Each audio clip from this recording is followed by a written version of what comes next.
4 years after I watched the coffin of my only daughter lower into the cold earth, I returned to the villa I had bought for her.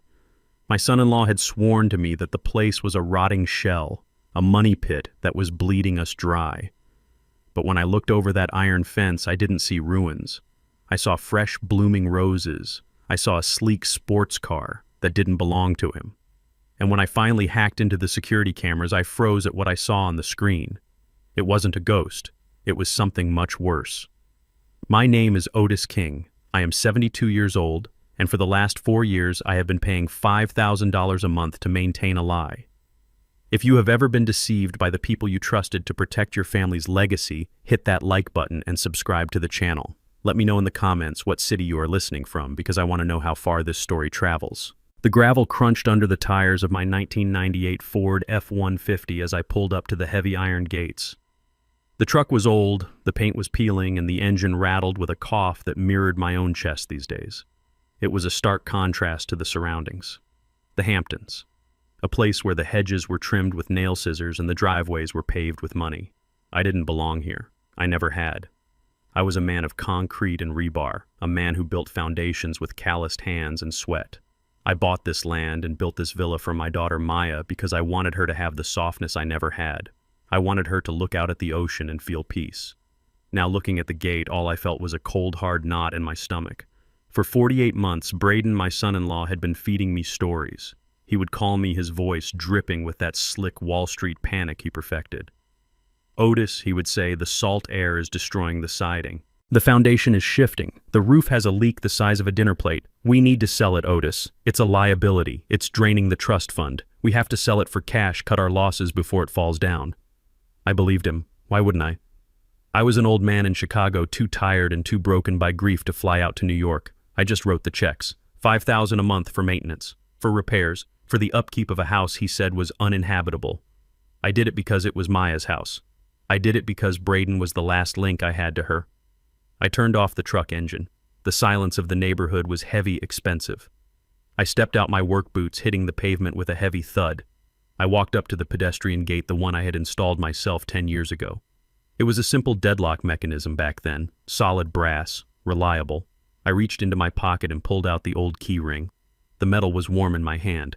I slid the key into the hole, expecting the familiar resistance of the tumblers. It didn't go in. I frowned, pushing harder. The key stopped halfway. I pulled it out and leaned in close, squinting through my bifocals. The lock wasn't brass anymore. It was sleek black and digital. A biometric scanner with a keypad sat flush against the stone pillar. I stood there for a moment, the old key dangling uselessly in my hand. He changed the locks. He said the house was falling apart, that the doors were warping off their hinges, but he had installed a security system worth $3,000 on the front gate. You don't put a high-tech lock on a condemned building. You put it on a fortress. A low growl started in my throat. I looked up at the security camera mounted on the pillar. The red light blinked at me, a steady, mocking pulse. Braden hadn't mentioned this. He hadn't mentioned security upgrades in the invoice for the roof repairs that never seemed to end. I stepped back and looked along the perimeter. The estate was surrounded by 8-foot hedges, privacy screens for the wealthy. I knew this property. I knew its bones because I had laid them. I walked along the perimeter wall, moving away from the camera's angle, my joints aching with the damp sea air. I found a spot where the ivy had grown thick over the brickwork, a weak point I had meant to reinforce years ago but never got around to. I gripped the vines. They were thick, sturdy. At 72, I wasn't the man who could haul 50-pound bags of cement up a ladder anymore, but rage is a powerful fuel. I pulled myself up my boots, scrambling for purchase on the rough brick. I groaned, heaving my weight over the top, and dropped down onto the soft earth on the other side. I landed in a crouch, expecting to see weeds. Braden had told me the landscaping budget had run out 6 months ago. He said the yard was a jungle, that the neighbors were complaining about the blight. He said it looked like a graveyard. I looked up. I wasn't in a graveyard. I was in a paradise. The grass was a carpet of emerald green, manicured to within an inch of its life. Not a blade was out of place. To my left, the hydrangeas were bursting with blue and purple heads, heavy and lush. But it was the center of the garden that made my breath hitch in my throat. Roses. Dozens of bushes. Red, white, pink. They were thriving, climbing the trellis, lining the stone path. Maya loved roses. When she was alive, she spent hours out here. She used to tell me, "Daddy, these roses are the only things that listen to me." Braden had told me they died the first winter after she passed. He told me the salt killed them. He told me there was nothing left but dead sticks and dirt. He lied. I walked forward, my steps slow, dreamlike. The scent of the flowers hit me sweet and heavy. This wasn't the smell of neglect. This was the smell of money. This was the smell of daily care of a landscaping crew that came twice a week. I did the math in my head. The lawn, the pruning, the fertilizer, the water bill for this kind of greenery in the summer heat. This cost thousands. Then I saw the car. It was parked in the circular driveway right in front of the main entrance. It wasn't Braden's sensible sedan. It was a low, aggressive sports car painted a matte gray that looked like a shark skin. A convertible. The top was down. Leather interior, custom rims. I walked up to it. I ran my hand along the hood. It was cold, but the engine ticked, cooling down. It had been driven recently. I looked at the house. The windows were gleaming. The paint was fresh, a crisp white that shone in the afternoon sun. There was no rot. There were no missing shingles. The house looked better than the day I handed Maya the keys. This was not an abandoned property. This was a $5 million estate being kept in pristine condition, and I was paying for it. The realization hit me like a hammer to the chest. Every check I wrote, every time I dipped into my retirement savings because Braden said the insurance had lapsed, every time I skipped a meal or didn't turn on the heat in my own apartment in Chicago because I wanted to make sure Maya's house didn't crumble. It was all a lie. He wasn't maintaining a ruin. He was maintaining a palace. But for who Braden lived in the city? He always complained about the commute. He said he hated coming out here because it reminded him of her. He said it was too painful. I walked up to the front door. Massive double doors made of mahogany. I reached out and tried the handle. Locked. Of course. I stepped back and looked at the facade. I knew this house. I knew that the window to the basement utility room had a latch that never quite caught if you slammed it too hard. It was a defect I had noted on the punch list 10 years ago. Something I meant to fix, but Maya said not to worry about because nobody goes down there. I walked around the side of the house, pushing through the perfectly trimmed bushes. I found the window well. I knelt down, my knees popping, and cleared away the mulch. There it was, the small hopper window. I pushed on the corner. It gave way with a groan of rusted metal. I didn't hesitate. I didn't think about the laws I was breaking. I didn't think about calling Braden to ask for an explanation. You don't ask a snake why it bit you. You just cut off its head. I went back to my truck, climbed the fence again, slower this time, fueled by a cold, hard determination, and grabbed my old metal toolbox from the truck bed. It was heavy, dented, scratched from 40 years of job sites. It had my name, Otis, scratched into the lid with a nail. I carried it back to the window well. I was going inside.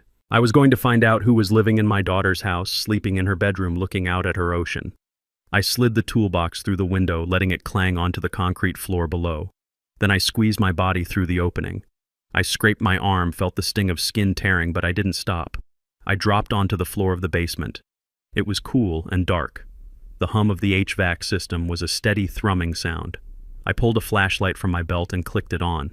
The beam cut through the darkness. This wasn't just a basement anymore. It was a server room. Banks of blinking lights lined the wall. A high-end security system hub.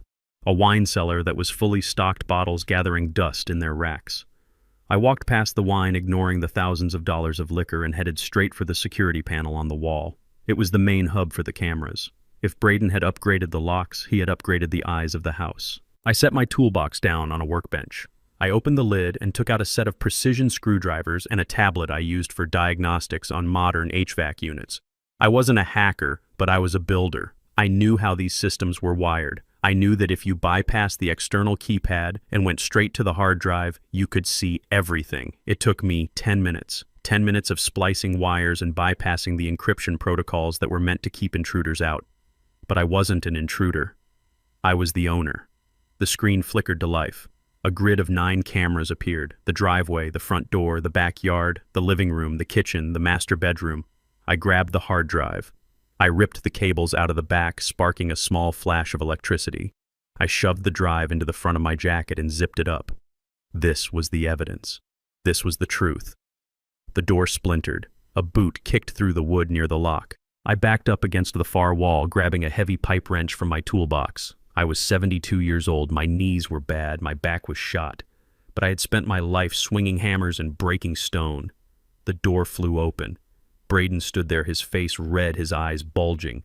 The man in the tight suit stood behind him, cracking his knuckles. The woman with the briefcase stayed in the hallway, watching with cold, dead eyes. "Well, well," Braden sneered, stepping into the room. "Look at this!" The rat crawled into the sewer. He didn't see a father. He didn't see a grandfather. He saw a problem to be disposed of. But he made one mistake. He forgot that rats know how to survive in the dark. And he forgot that this rat had just seen something worth dying for. I gripped the wrench tighter. "You better have a good lawyer, Braden," I said, my voice low and steady, "because I just saw the guests you didn't invite to the party." Braden's face went pale. For a second, the arrogance slipped. He looked at the severed cables. He looked at the blank screens. "Get him," he whispered to the man in the suit. "Don't let him leave with anything." The muscle stepped forward. I raised the wrench. The conflict wasn't just about money anymore. It was about blood. And I was ready to bleed. I swung the pipe wrench. I didn't aim for the muscle man's head. I wasn't a killer, despite what the rage in my blood was screaming at me to do. I aimed for the fluorescent light tube directly above their heads. The glass shattered, raining down sparks and white powder. In the confusion, with the hired thug flinching and covering his eyes, I shoved past Braden. He grabbed at my jacket, his fingers slipping on the worn canvas, but I dropped my shoulder and slammed him into the doorframe. He went down with a gasp, more surprised than hurt. I didn't wait. I scrambled up the wooden stairs, my lungs burning, my bad knee screaming with every step. I hit the hallway floor and kicked the basement door shut, jamming the deadbolt home. It wouldn't hold them for long, maybe 2 minutes, maybe 3. But that was all I needed. I wasn't running away. I was taking the high ground. I marched into the living room, that cavernous space with the vaulted ceilings and the white marble floors that I had laid with my own hands for my daughter. It looked like a museum, now cold and expensive. I went straight to the massive television mounted above the fireplace. I pulled the hard drive from my jacket, the metal casing warm against my chest, and jammed the USB cable into the side of the screen. My hands were shaking, smeared with grease and dust, but I navigated the menu. I found the file. Friday night. The party. I hit play. The sound of thumping bass and clinking glasses filled the silent house. On the screen, Braden appeared laughing, holding court with a bottle of champagne, surrounded by people who were treating my daughter's memory like a joke. I sat down. I didn't choose the edge of the seat. I sank right into the middle of the white leather sofa, my dirty work boots resting heavily on the imported rug. I folded my arms over my chest, gripping the wrench, and I waited. The basement door splintered. I heard the crash as it flew open. Footsteps thundered down the hall. Braden burst into the room first, his face flushed a deep, ugly crimson, his hair wild. The muscle man was right behind him, rubbing his eyes, looking ready to tear me apart. The woman with the briefcase trailed them, her expression unreadable, calculating. Braden stopped dead. He didn't look at me. He looked at the screen.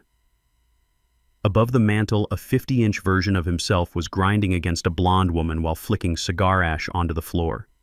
The audio was crisp. You could hear him shouting, "I hate this mausoleum, can't wait to dump it." Braden stared at the image, his mouth opening and closing. The arrogance drained out of him for a second, replaced by the sheer shock of seeing his secret life broadcast in high definition. I didn't move. I just watched him. "Turn it off," Braden whispered. Then he screamed it. "Turn it off." He lunged for the remote on the coffee table. I slammed the head of the pipe wrench down onto the glass table right next to his hand. The glass spider-webbed with a sickening crunch. Braden jerked back, clutching his hand to his chest like a child. "Sit down, Braden," I said. My voice was rough, like gravel in a mixer. "We need to talk about the roof repairs." Braden straightened up. He looked at the muscle man, then at the lawyer, regaining his composure. He smoothed his suit jacket, that veneer of the untouchable wealthy white man sliding back into place. He looked at me with a sneer that I had seen 1,000 times on the faces of developers who tried to stiff me on contracts because they thought I couldn't do the math. "You are trespassing." "Otis," Braden spat. "You broke into my home. You assaulted my employee. I can have you buried under the jail for this." "Your home?" I asked. I pointed the wrench at the screen. "That doesn't look like a grieving husband. That looks like a man celebrating. You told me the foundation was cracking, Braden. You told me the mold was eating the drywall. You told me the house was worthless." I I reached into my back pocket and pulled out a thick, folded sheaf of papers. They were crumpled and stained with sweat, but the numbers were clear. I threw them onto the shattered coffee table. They fanned out. Bank transfers, Western Union receipts, copies of checks I had written from my pension fund. $5,000 a month, Braden, I said, for 4 years. $240,000. I ate beans out of a can so you could fix the plumbing. I turned off my heat in the winter so you could repair the roof. I gestured to the screen where video Braden was pouring a bottle of wine onto the floor for a laugh. Is that where my money went? I asked. Vintage wine. Whores.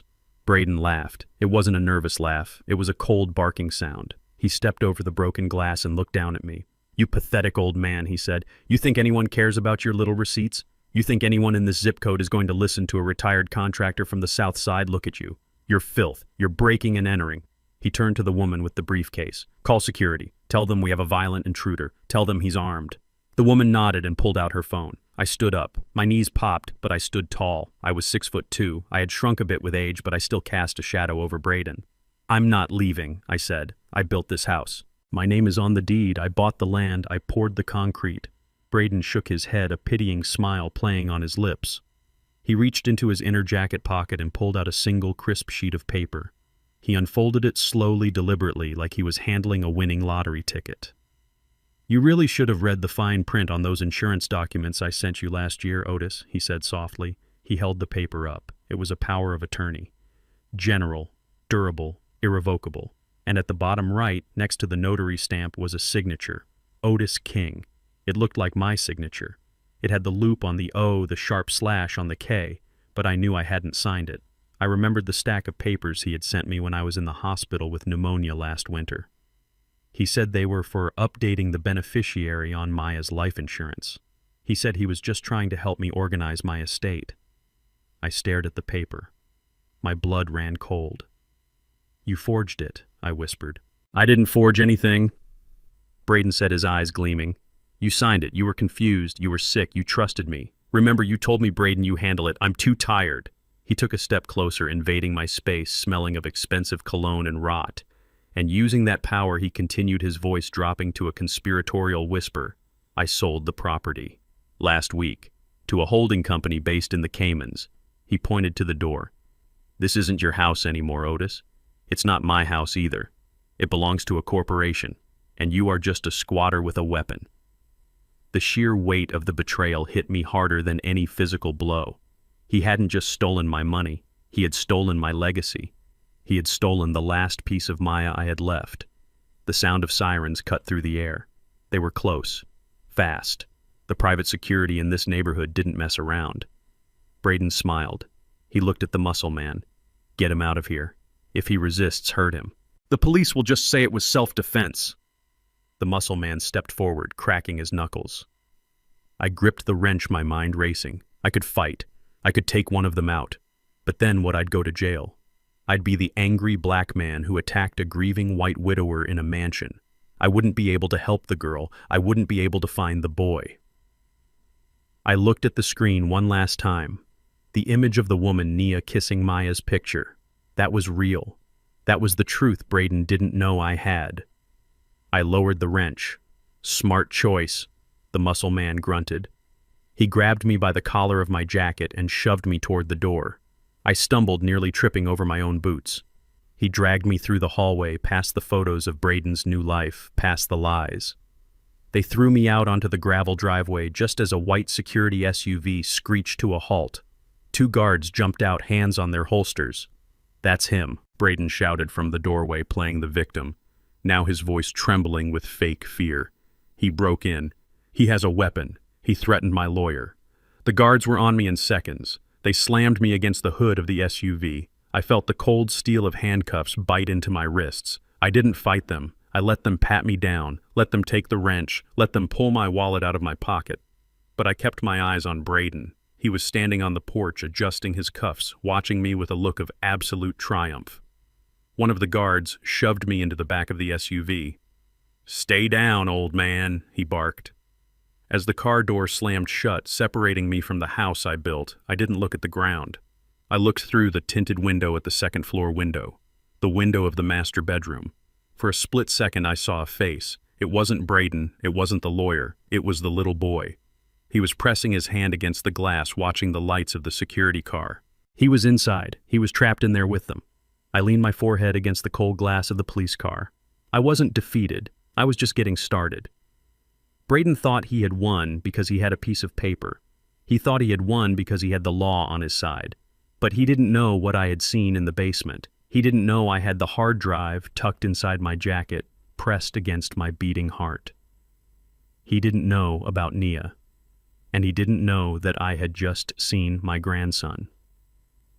I watched the house disappear as the security car drove me to the precinct. I didn't say a word to the guards. I just closed my eyes and made a promise to the ghost of my daughter. I'm coming back, Maya, and I'm going to burn his whole world down. The Suffolk County Police released me at dawn with a disorderly conduct citation and a warning that sounded more like a threat. Get out of town, Mr. King. Go back to Chicago. This isn't your neighborhood. They didn't even give me back my pipe wrench. They dumped me on the sidewalk like a bag of wet cement, expecting me to catch the first Greyhound bus west. But I didn't go to the bus station.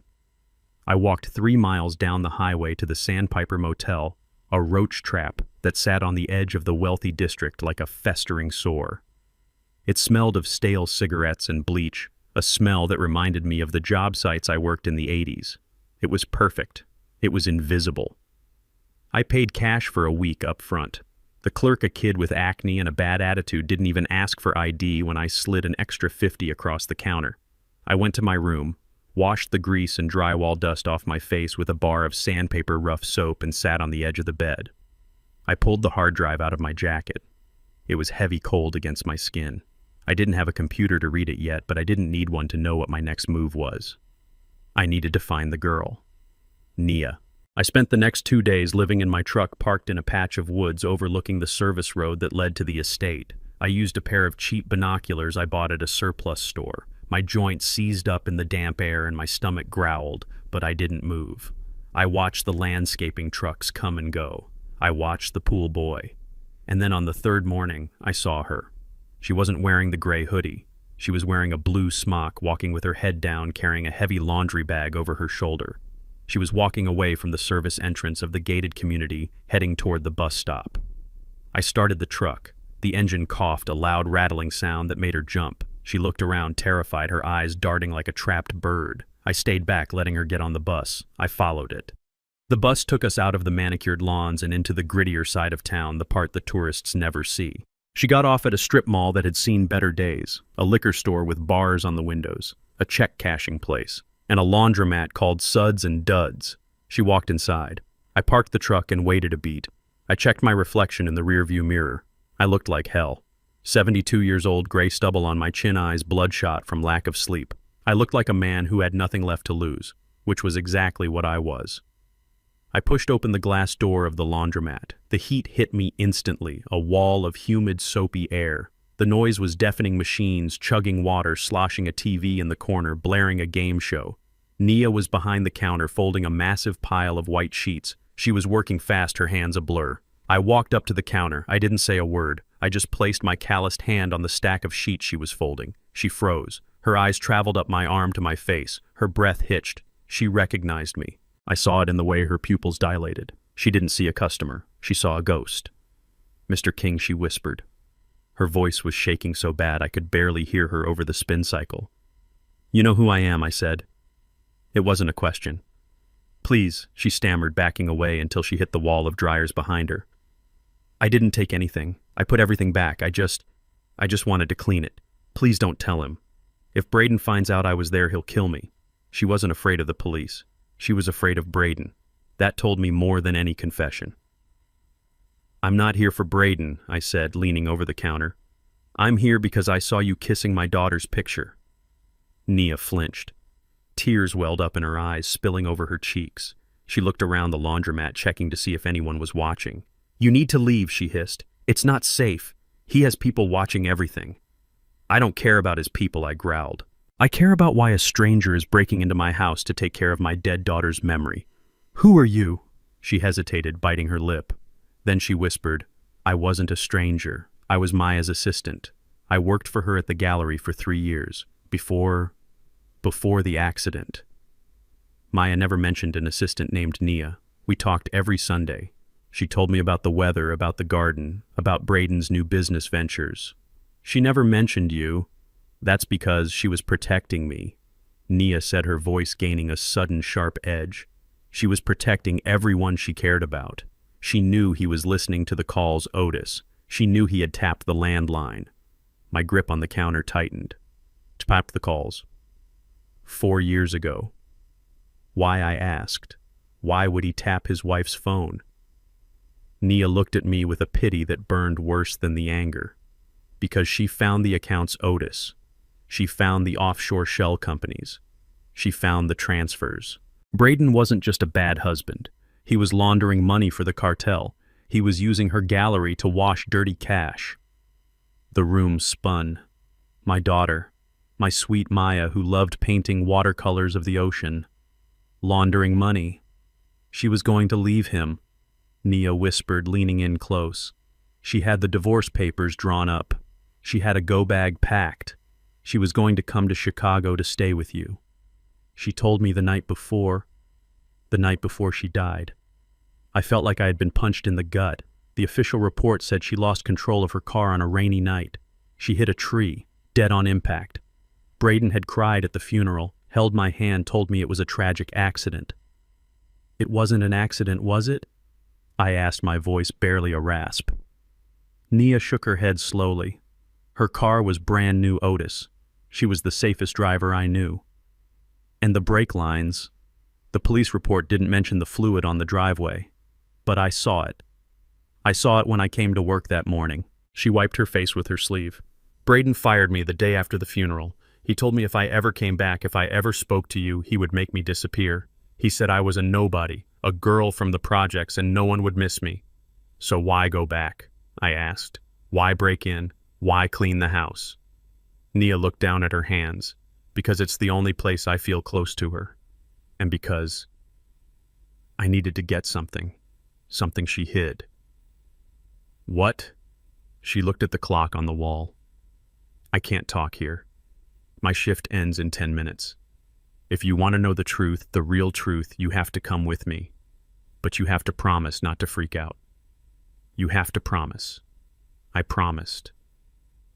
I waited in the truck while she closed up. She came out looking small and fragile in the harsh sunlight. She got into the passenger seat of my old Ford, smelling of detergent and fear. Drive, she said. She directed me to a part of town that looked like the neighborhoods I grew up in. Crumbling brick tenements, bars on the windows, kids playing in the street with deflated balls. We pulled up to a building that looked like it should have been condemned 10 years ago. This is it, she said. We walked up 3 flights of stairs that smelled of cabbage and stale beer. She unlocked a door with 3 different deadbolts. The apartment was tiny, a single room with a kitchenette in the corner.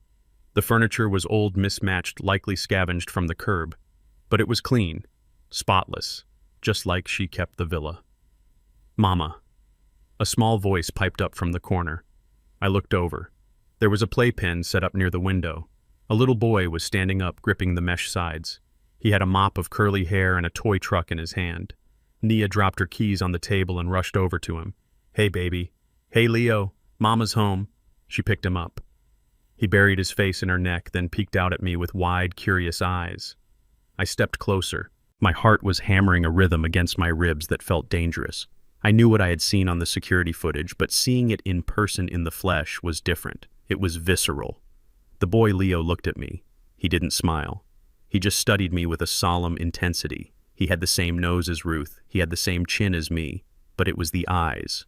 Those almond-shaped, deep brown eyes with the flecks of gold in them. They were Maya's eyes. I reached out a trembling hand. The boy didn't pull away. He reached out and wrapped his tiny fingers around my thumb. His grip was surprisingly strong. He's 3 years old, isn't he? I asked, my voice choking. Nia nodded, tears streaming down her face again. She turned him so I could see him better. Maya was pregnant when she died, I whispered.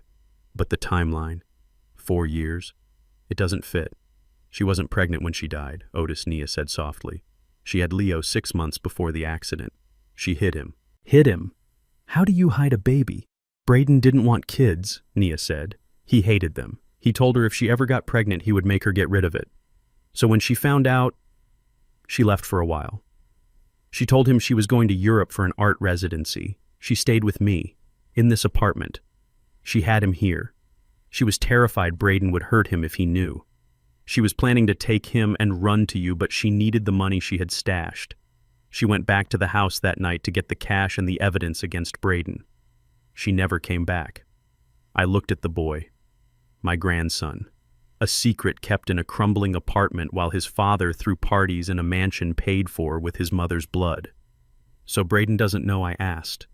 Nia shook her head. He thinks she miscarried in Europe.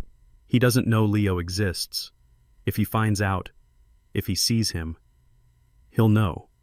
He'll know Maya lied to him, and he'll know there's an heir to the estate he's trying to sell. She looked me dead in the eye. Otis, that's why I broke in. Maya hid a journal. In the house. In the fireplace. It has everything. The account numbers, the names of the people Braden works with. It proves Leo is hers. It proves everything. I've been trying to find it for months, but I can't find the loose brick she talked about. I looked at my grandson. He was still holding my thumb. I felt a surge of protectiveness so fierce it almost brought me to my knees. I had lost my daughter. I had lost my wife. I had lost my house. But I wasn't going to lose him. I'm going to find that brick, I said, and then I'm going to bury Braden under it. The air in that tiny third-floor walk-up was stale-smelling of boiled cabbage and old fear, but when I looked down into that playpen, the world stopped spinning on its axis. The boy Leo stared back at me. He didn't cry. He didn't hide. He just gripped the mesh siding of his cage with tiny, determined fingers. His chin tilted up in a way that punched the breath right out of my lungs. It was Maya's chin. It was the same stubborn set of the jaw she had when she was 5 years old and refused to eat her peas. I sank onto a folding chair, the metal groaning under my weight. My knees felt like they had turned to water. I looked at Naya, who was wringing her hands in her apron, her eyes darting to the window every time a car passed on the street below. "Tell me again," I said, my voice sounding like it was coming from underwater. "Tell me how this is possible. Maya has been dead for 4 years. This child is 3. The math, Nia. The math doesn't work." Nia sat on the edge of the mattress, pulling her knees to her chest. She looked so young, too young to be carrying a secret this heavy. "She didn't carry him, Otis," she whispered. "Not in the way you think. Maya couldn't. The doctors told her the stress, her heart condition. It was too risky. But she wanted a baby more than anything. She wanted something that was hers, something Braden couldn't touch." I frowned. "Maya never told me about a heart condition. She told me she was healthy. She told me she was happy. She lied to you too," Nia said softly. "She lied to everyone to keep him safe. Braden, he made it clear. The first year they were married, he made her sign a post-nuptial agreement. It had a clause about heirs. If she died without a child, the estate, the trust, the gallery, everything went to him. If she had a child, the trust locked down until the kid was 21. Braden would get an allowance, but he wouldn't get control." I felt the blood rushing in my ears. So a child was a threat. A child was an obstacle, Nia corrected. Braden told her that if she ever got pregnant, he would make sure she didn't stay that way. He called it a parasite. He said he didn't want a brat ruining their lifestyle. But Maya, she found a way. She found a surrogate, a friend from college who lived in Jersey. They did it all in cash, no paper trail, no doctors connected to the family insurance. My hands clenched into fists on my knees. My daughter hiding a life, buying a future in back alleys because her husband was a monster in a silk suit.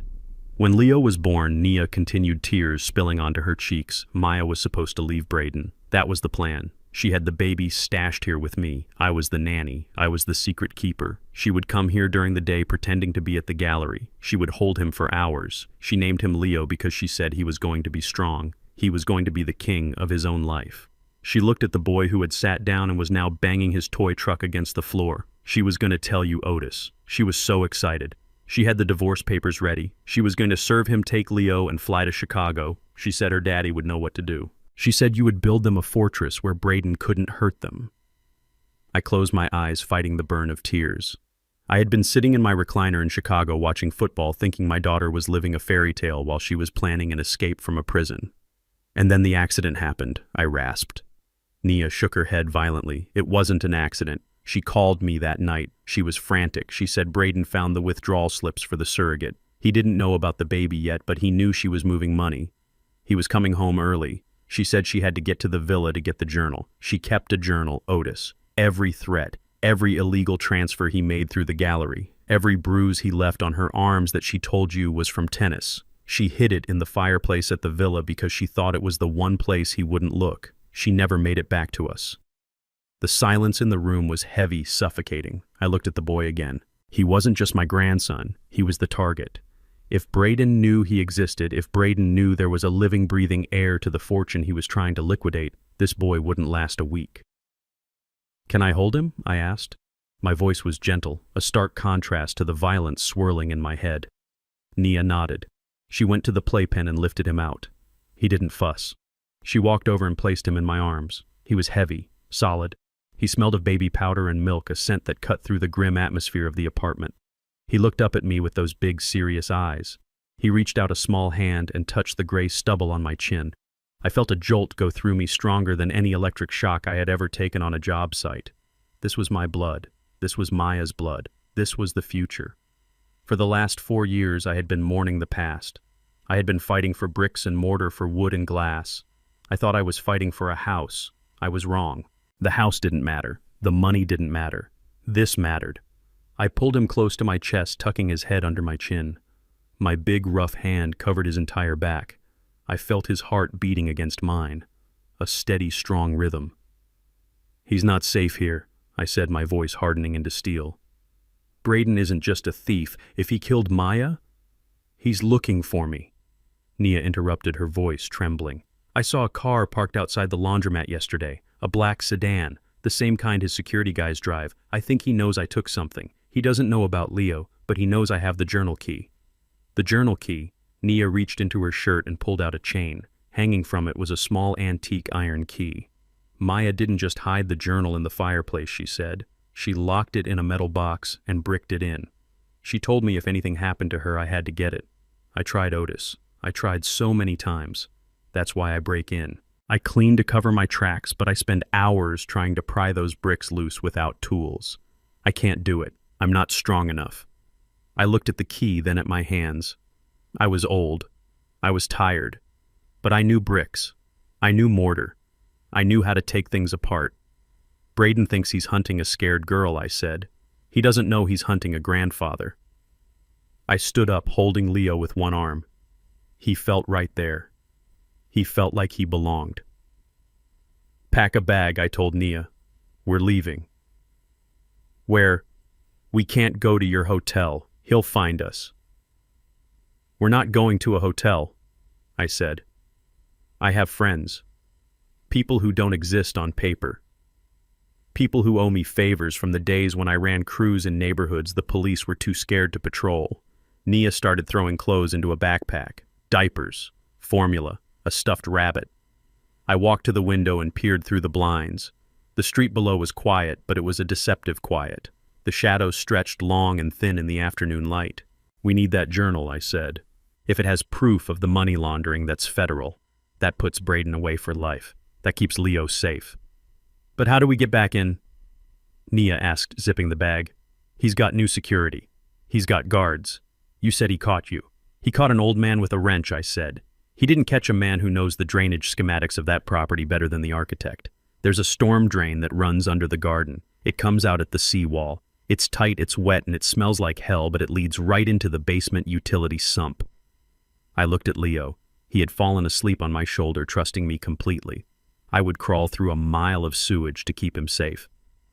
We were halfway to the door when my pocket buzzed. I froze. It was my cell phone. The one I rarely used. The one Braden had the number for. I pulled it out. The screen flashed with a restricted number. "Don't answer it," Nia whispered. "I have to," I said.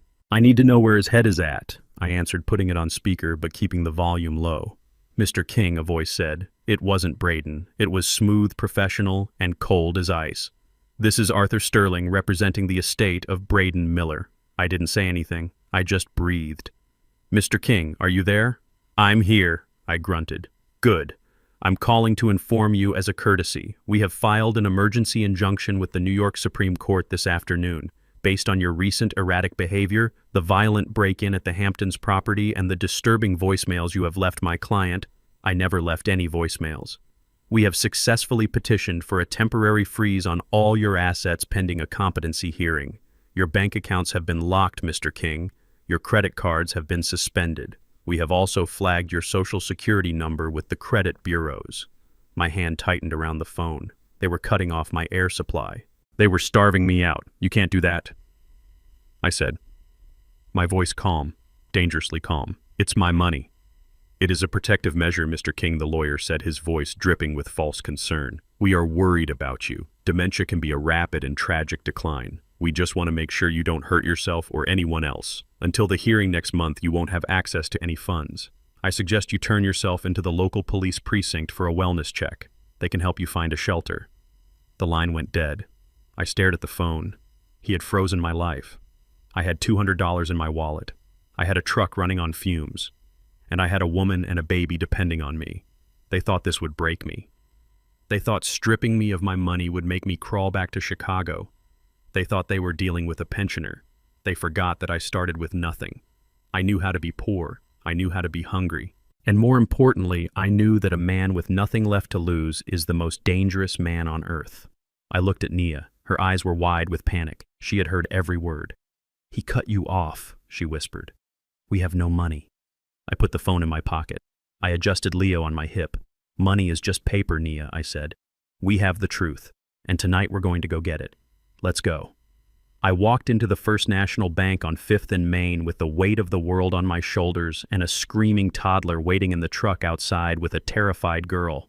I needed cash. Diapers cost money. Gas cost money. And War was the most expensive thing of all. I walked up to the teller, a woman I had known for 10 years, a woman who used to give me lollipops for Maya when she was little. She didn't smile today. She looked down at her screen, her face pale, and then she pressed a button under the counter. Mr. King, she said, her voice tight. Mr. Henderson would like to see you in his office. I knew what that meant. I didn't argue. I marched past the velvet ropes and straight into the glass-walled office at the back. Mr. Henderson was sitting there wearing a suit that cost more than my first house. He was a white man, soft hands, soft face, the kind of man who had never held a shovel in his life. He was also Braden's golf buddy. I had seen the pictures on Braden's mantle. Otis, he said, standing up but not offering his hand. Please, have a seat. I didn't sit. I stood there letting my shadow fall over his desk. My card was declined, I said. I have $200,000 in my savings account. Why was my card declined? Henderson sighed a long, theatrical exhale that smelled of peppermint and condescension. He picked up a file from his desk and tapped it against his palm. It's out of my hands, Otis, he said, his voice dripping with that fake, syrupy pity that rich folks use when they're screwing you over. We received a court order this morning, temporary guardianship. Your accounts have been frozen pending a competency hearing. Competency? I asked, my voice low. Henderson opened the file. He slid a piece of paper across the polished mahogany. It was a medical report. I recognized the letterhead. It was from a private clinic in the city, a place I had never set foot in. The diagnosis was highlighted in yellow. Advanced senile dementia, paranoid delusions, risk of self-harm. Braden is very worried about you, Otis Henderson said, looking at me over the rim of his glasses. He told me about the incident at the villa. Breaking windows, assaulting staff. That's not the Otis I know. That's the disease talking. I looked at the signature on the bottom of the report. Dr. Eris Thorne. I had never met a Dr. Thorne, but Braden had. It's a lie, I said. I'm as sane as you are. Braden forged this. He's trying to steal the estate. Henderson shook his head slowly, a sad smile playing on his lips. See, that's the paranoia. Braden isn't stealing anything. He's protecting your assets. He loves you, Otis. He wants to make sure you have the care you need. He's already arranged for a facility in upstate New York. A very nice place. They specialize in difficult cases. He leaned forward, clasping his soft hands together. Go home, Otis. Go back to your hotel. Wait for Braden. He's coming to pick you up. Stop fighting. You're only hurting yourself. I looked at him. I looked at the man who was holding my life hostage with a smile. I wanted to reach across the desk and throttle him. I wanted to smash his face into the desk until that pitying look was gone. But I didn't. That's what a crazy man would do. That's what Braden wanted me to do. He wanted a scene. He wanted the security guards to drag me out screaming so he could use the footage in court. I took a deep breath. I picked up the medical report, folded it neatly, and put it in my pocket. "You're right, Mr. Henderson," I said, forcing my voice to be calm. "I'm tired. I just want to go home." Relief washed over his face. He thought he had won. He thought he had talked down the angry old black man. "Good," he said. "That's the best decision." I walked out of the bank. I walked past the security guard who had his hand on his taser. I walked out into the bright, blinding sunlight and got back into my truck. Nia was in the passenger seat, Leo asleep in her arms. She looked at my face, and she knew. "He froze it, didn't he?" she whispered.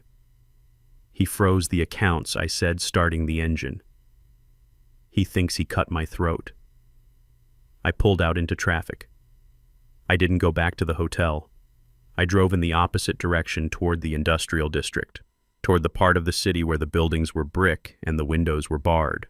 Braden knew about my bank accounts. He knew about my pension. He knew about the trust. He thought he knew everything about me. He thought I was just a retired contractor who played by the rules. But he didn't know about the 80s. He didn't know about the years when I ran crews in neighborhoods where the banks wouldn't open branches. He didn't know that in my line of work, you didn't trust digital money. You didn't trust suits. You trusted gold and you trusted cash, and you kept it where the IRS and the sons-in-law couldn't find it. I pulled up to a nondescript building on a side street. It wasn't a bank. It was a private vault company, the kind used by jewelers and people who valued privacy over interest rates. It had thick steel doors and armed guards who didn't care about court orders unless they came with a SWAT team. I told Nia to wait. I walked inside. The air was cool and smelled of gun oil. The guard behind the bulletproof glass nodded at me. He recognized me. I had been coming here for 30 years. I didn't need an ID. I needed a key. I reached into the secret compartment of my old leather wallet behind the photo of Ruth. I pulled out a long, heavy brass key. It was tarnished with age, but it was the most valuable thing I owned right now. I went down to the vault. Box 404. I inserted the key. The lock turned with a heavy, satisfying clunk. I pulled the box out. It was heavy. I opened the lid. Inside, stacked in neat rubber-banded rows, was $50,000 in cash. 20s, 50s, hundreds. Money I had skimmed off the top of every job I ever did. Money I had saved for a rainy day. Well, it was pouring now. I took the cash. All of it. I shoved it into a canvas bag I had brought from the truck. I left the box empty. I wasn't coming back. I walked out of the vault feeling 10 pounds heavier and 10 years younger. Cash was freedom. Cash was power. Braden could freeze a computer screen, but he couldn't freeze this. I got back in the truck and tossed the bag onto the seat between Nia and me. She looked at it, her eyes widening. "What is that?" she asked. "That is the war chest," I said. I drove to a payphone. I didn't want to use my cell. Braden was probably tracking it. I dialed a number I hadn't called in 5 years. It rang twice. "Yeah," a voice answered. It was rough, like sandpaper on concrete. "Marcus," I said. "It's Otis King." There was a pause, then a low chuckle. "Otis, I thought you were dead or retired." "Which is worse?" "I need you, Marcus," I said. "I need the shark." Marcus wasn't a fancy lawyer. He didn't have a glass office in a skyscraper. He didn't play golf. He operated out of a brownstone in Harlem, and he specialized in cases that other lawyers wouldn't touch. He was the guy you called when the system was trying to crush you. He was the guy who knew where the bodies were buried because he had helped dig a few of the graves. "I'm retired, Otis," he said. "I'm growing tomatoes in my backyard. I have 50,000 cash," I said. "And I have a son-in-law who thinks he can forge my signature and steal my daughter's estate." Silence on the line. Then the sound of a chair scraping against a floor. "I hate tomatoes anyway," Marcus said. "Meet me at the diner on 125th in an hour. Bring the paperwork." I hung up. I looked at Nia. She was watching me, a flicker of hope in her eyes. "Who did you call?" she asked. "An old friend," I said. "A man who owes me a life." We met Marcus at the diner. He was a small man, sharp-eyed, wearing a suit that was 10 years out of style but pressed razor sharp. He listened while I told him everything. I showed him the fake medical report. I told him about the cameras. I told him about Leo. When I finished, Marcus didn't look shocked. He didn't look pitying. He looked hungry. He forged a POA, Marcus said, tapping his finger on the table. That's a felony. He filed a false medical report. That's fraud. He's freezing your assets to prevent you from fighting back. That's malicious litigation. Can you stop him? I asked. Stop him. Marcus grinned, showing a gold tooth. Otis, I'm going to gut him, but we need proof, real proof. The video is good, but he'll claim it's doctored. He'll claim you're senile and seeing things. We need something biological. We need something that links him to the fraud directly. We need the journal, Nia whispered. Marcus looked at her. What journal? Maya's journal, she said. It's in the house, bricked into the fireplace. It has the account numbers. It has the dates. It proves the money laundering. Marcus sat back. Money laundering. Now we're talking RICO. Now we're talking federal prison. But if it's in the house, we have to get it, I said. You can't go back there. Otis, Marcus warned. There's an injunction. If you step foot on that property, they'll lock you up and throw away the key. They won't even need the competency hearing. You'll just be a felon. I looked at Leo, who was happily eating a French fry. I looked at the cash in the bag. I don't care about the law, Marcus, I said. I care about justice. You handle the courts. You file the motions. You keep Braden busy. And you? Marcus asked. What are you going to do? I stood up. I'm going to do what I do best. I'm going to a job site. I needed to get back into that house. But I couldn't just break a window again. Braden had beefed up security. He had guards. He had cameras. I needed a distraction. A big one. I looked at Nia. Do you still have the keys to the pool house? I asked. She shook her head. He changed those too. But I know the code to the gardener's shed. He keeps the chemicals there. The chlorine, the fertilizer. I smiled. It wasn't a nice smile. Perfect, I said. Marcus looked at me, his eyes narrowing. Otis, whatever you're thinking, don't tell me. I can't defend you if I know you're committing arson. It won't be arson, Marcus, I said. It'll be a gardening accident. I grabbed the bag of cash. I was done playing defense. Braden had frozen my money. He had called me crazy.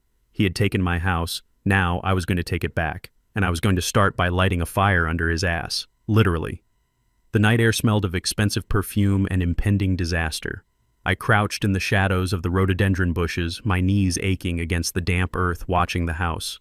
It was lit up like a cruise ship, golden light spilling from every window, the bass of the music thumping so hard I could feel it in my chest.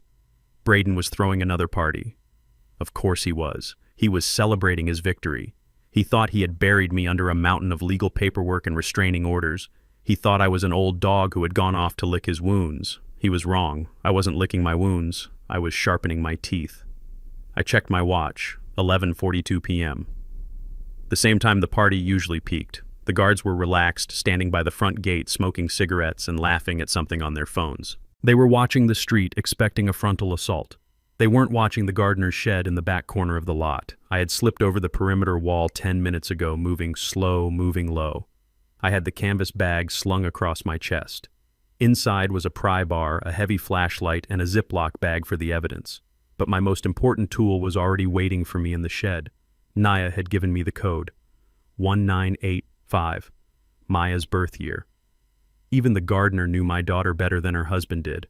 I crawled to the shed door and punched in the numbers. The lock clicked. I slipped inside. The smell of fertilizer and gasoline hit me. I grabbed a metal bucket and a bag of pool shock calcium hypochlorite. I knew from 40 years on job sites that if you mixed this with brake fluid, you didn't get an explosion.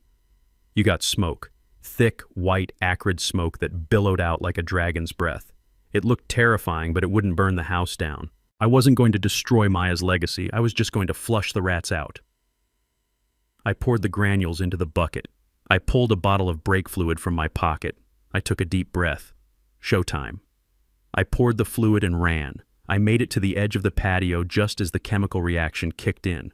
A hissing sound cut through the music, followed by a plume of white smoke that shot 10 feet into the air. It looked like the shed was an inferno. Fire, I screamed, disguising my voice with a rough guttural bark. Fire in the back. Panic is a beautiful thing. It makes people stupid. The music cut out. Screams erupted from the pool area. I watched as the two security guards from the front gate came sprinting around the corner, hands on their holsters, shouting into their radios. Braden ran out onto the balcony, a drink in his hand, looking down at the chaos with wide, fearful eyes. "Get the hoses," he screamed. "Don't let it spread to the garage. My Porsche is in there." That was my cue. While every set of eyes was fixed on the white smoke billowing into the night sky, I slipped through the unlocked French doors into the library. The silence inside was jarring. The house felt hollow despite the expensive furniture. I didn't waste time. I had two objectives: biological proof and the truth. I moved through the shadows of the hallway, heading for the stairs. I needed to get to the master bathroom. I needed something that had been in Braden's mouth. A hair could be argued away. A toothbrush couldn't. I reached the master suite. The door was open. The bed was unmade sheets tangled, smelling of sex and stale champagne. I ignored the nausea rising in my throat and went straight to the ensuite bathroom. It was all marble and gold fixtures, a monument to Braden's vanity. There, on the quartz counter, sat a silver cup, two toothbrushes, one pink, one black. I grabbed the black one. I pulled a sterile evidence bag, courtesy of Marcus, from my pocket, and dropped the toothbrush inside. I sealed it, my heart hammering a frantic rhythm. This was the DNA. This was the link that would prove Leo was his son, the son he tried to erase. One down. Now for the hard part. I slipped back out into the hallway. The noise outside was getting louder. Sirens were wailing in the distance. The real fire department was coming. I had maybe 3 minutes before the house was swarming with firefighters. I ran down the stairs, my boots making no sound on the runner. I headed for the living room. The massive stone fireplace dominated the far wall. It was the heart of the house. Maya had loved this fireplace. She used to sit here on rainy days reading. Nia said she bricked it in, a loose stone on the left side of the hearth near the floor. I knelt in front of the fireplace. The stone was cold and rough under my fingers. I pulled the small pry bar from my bag. I tapped the bricks. Solid, solid, solid. Then a hollow thud. It was the third brick from the bottom. The mortar around it looked old, but if you looked closely, you could see the scratch marks where it had been dug out and repacked with gray putty. Maya wasn't a mason. She had done her best to hide it. I jammed the tip of the pry bar into the seam. I leaned my weight into it. The putty crumbled. The brick groaned, then slid forward an inch. I grabbed it with my fingers and pulled. It came loose, heavy and dusty in my hand. I set it aside and reached into the dark cavity. My fingers brushed against cold metal. I pulled it out. It was a small black lockbox, heavy, rattling with the sound of loose papers. I stared at it for a second, a lump forming in my throat. This was it. This was Maya's voice from the grave. This was the evidence that she hadn't just died. She had been silenced. I shoved the box into my canvas bag. I had it. I had everything. I stood up to leave, turning toward the kitchen door, my escape route. Well, hello there. I froze. Standing in the doorway of the living room was a woman. It was the blonde from the video. Braden's mistress. She was swaying slightly, holding a half-empty glass of wine. She looked at me with glassy, unfocused eyes. She wasn't panicked. She was drunk. "Are you the fireman?" she slurred, giggling. "You're a little old for a fireman, aren't you?" I stared at her. She didn't recognize me. To her, I was just a man in a work jacket covered in dust. I was invisible labor. "Yes, ma'am," I said, my voice low. "Just checking the ventilation. You should go outside. It's not safe here." She pouted, taking a step toward me. "But it's loud outside, and Braden is screaming at everyone. He's such a buzzkill." She reached out a hand, touching the sleeve of my jacket. I flinched. If she screamed, if she realized who I was, it was over. "Go," I commanded, putting a hard edge in my voice. "Now." She blinked, startled by the tone. She pulled her hand back. Okay, you don't have to be rude." She turned and stumbled back toward the hallway. I didn't wait to see if she changed her mind. I bolted for the kitchen. I flew through the swinging doors, past the stainless steel appliances that had never cooked a family meal. I reached the back door, the servants' entrance. I pushed it open and stepped out into the cool night air. I was clear. The smoke from the shed was still thick, drifting across the yard like a fog bank. The flashing lights of the fire trucks were painting the trees in strobes of red and white. The chaos was my cover. I sprinted toward the perimeter wall, the same spot where the ivy grew thick. I could feel the weight of the lockbox banging against my hip. I could feel the victory coursing through my veins. I had done it.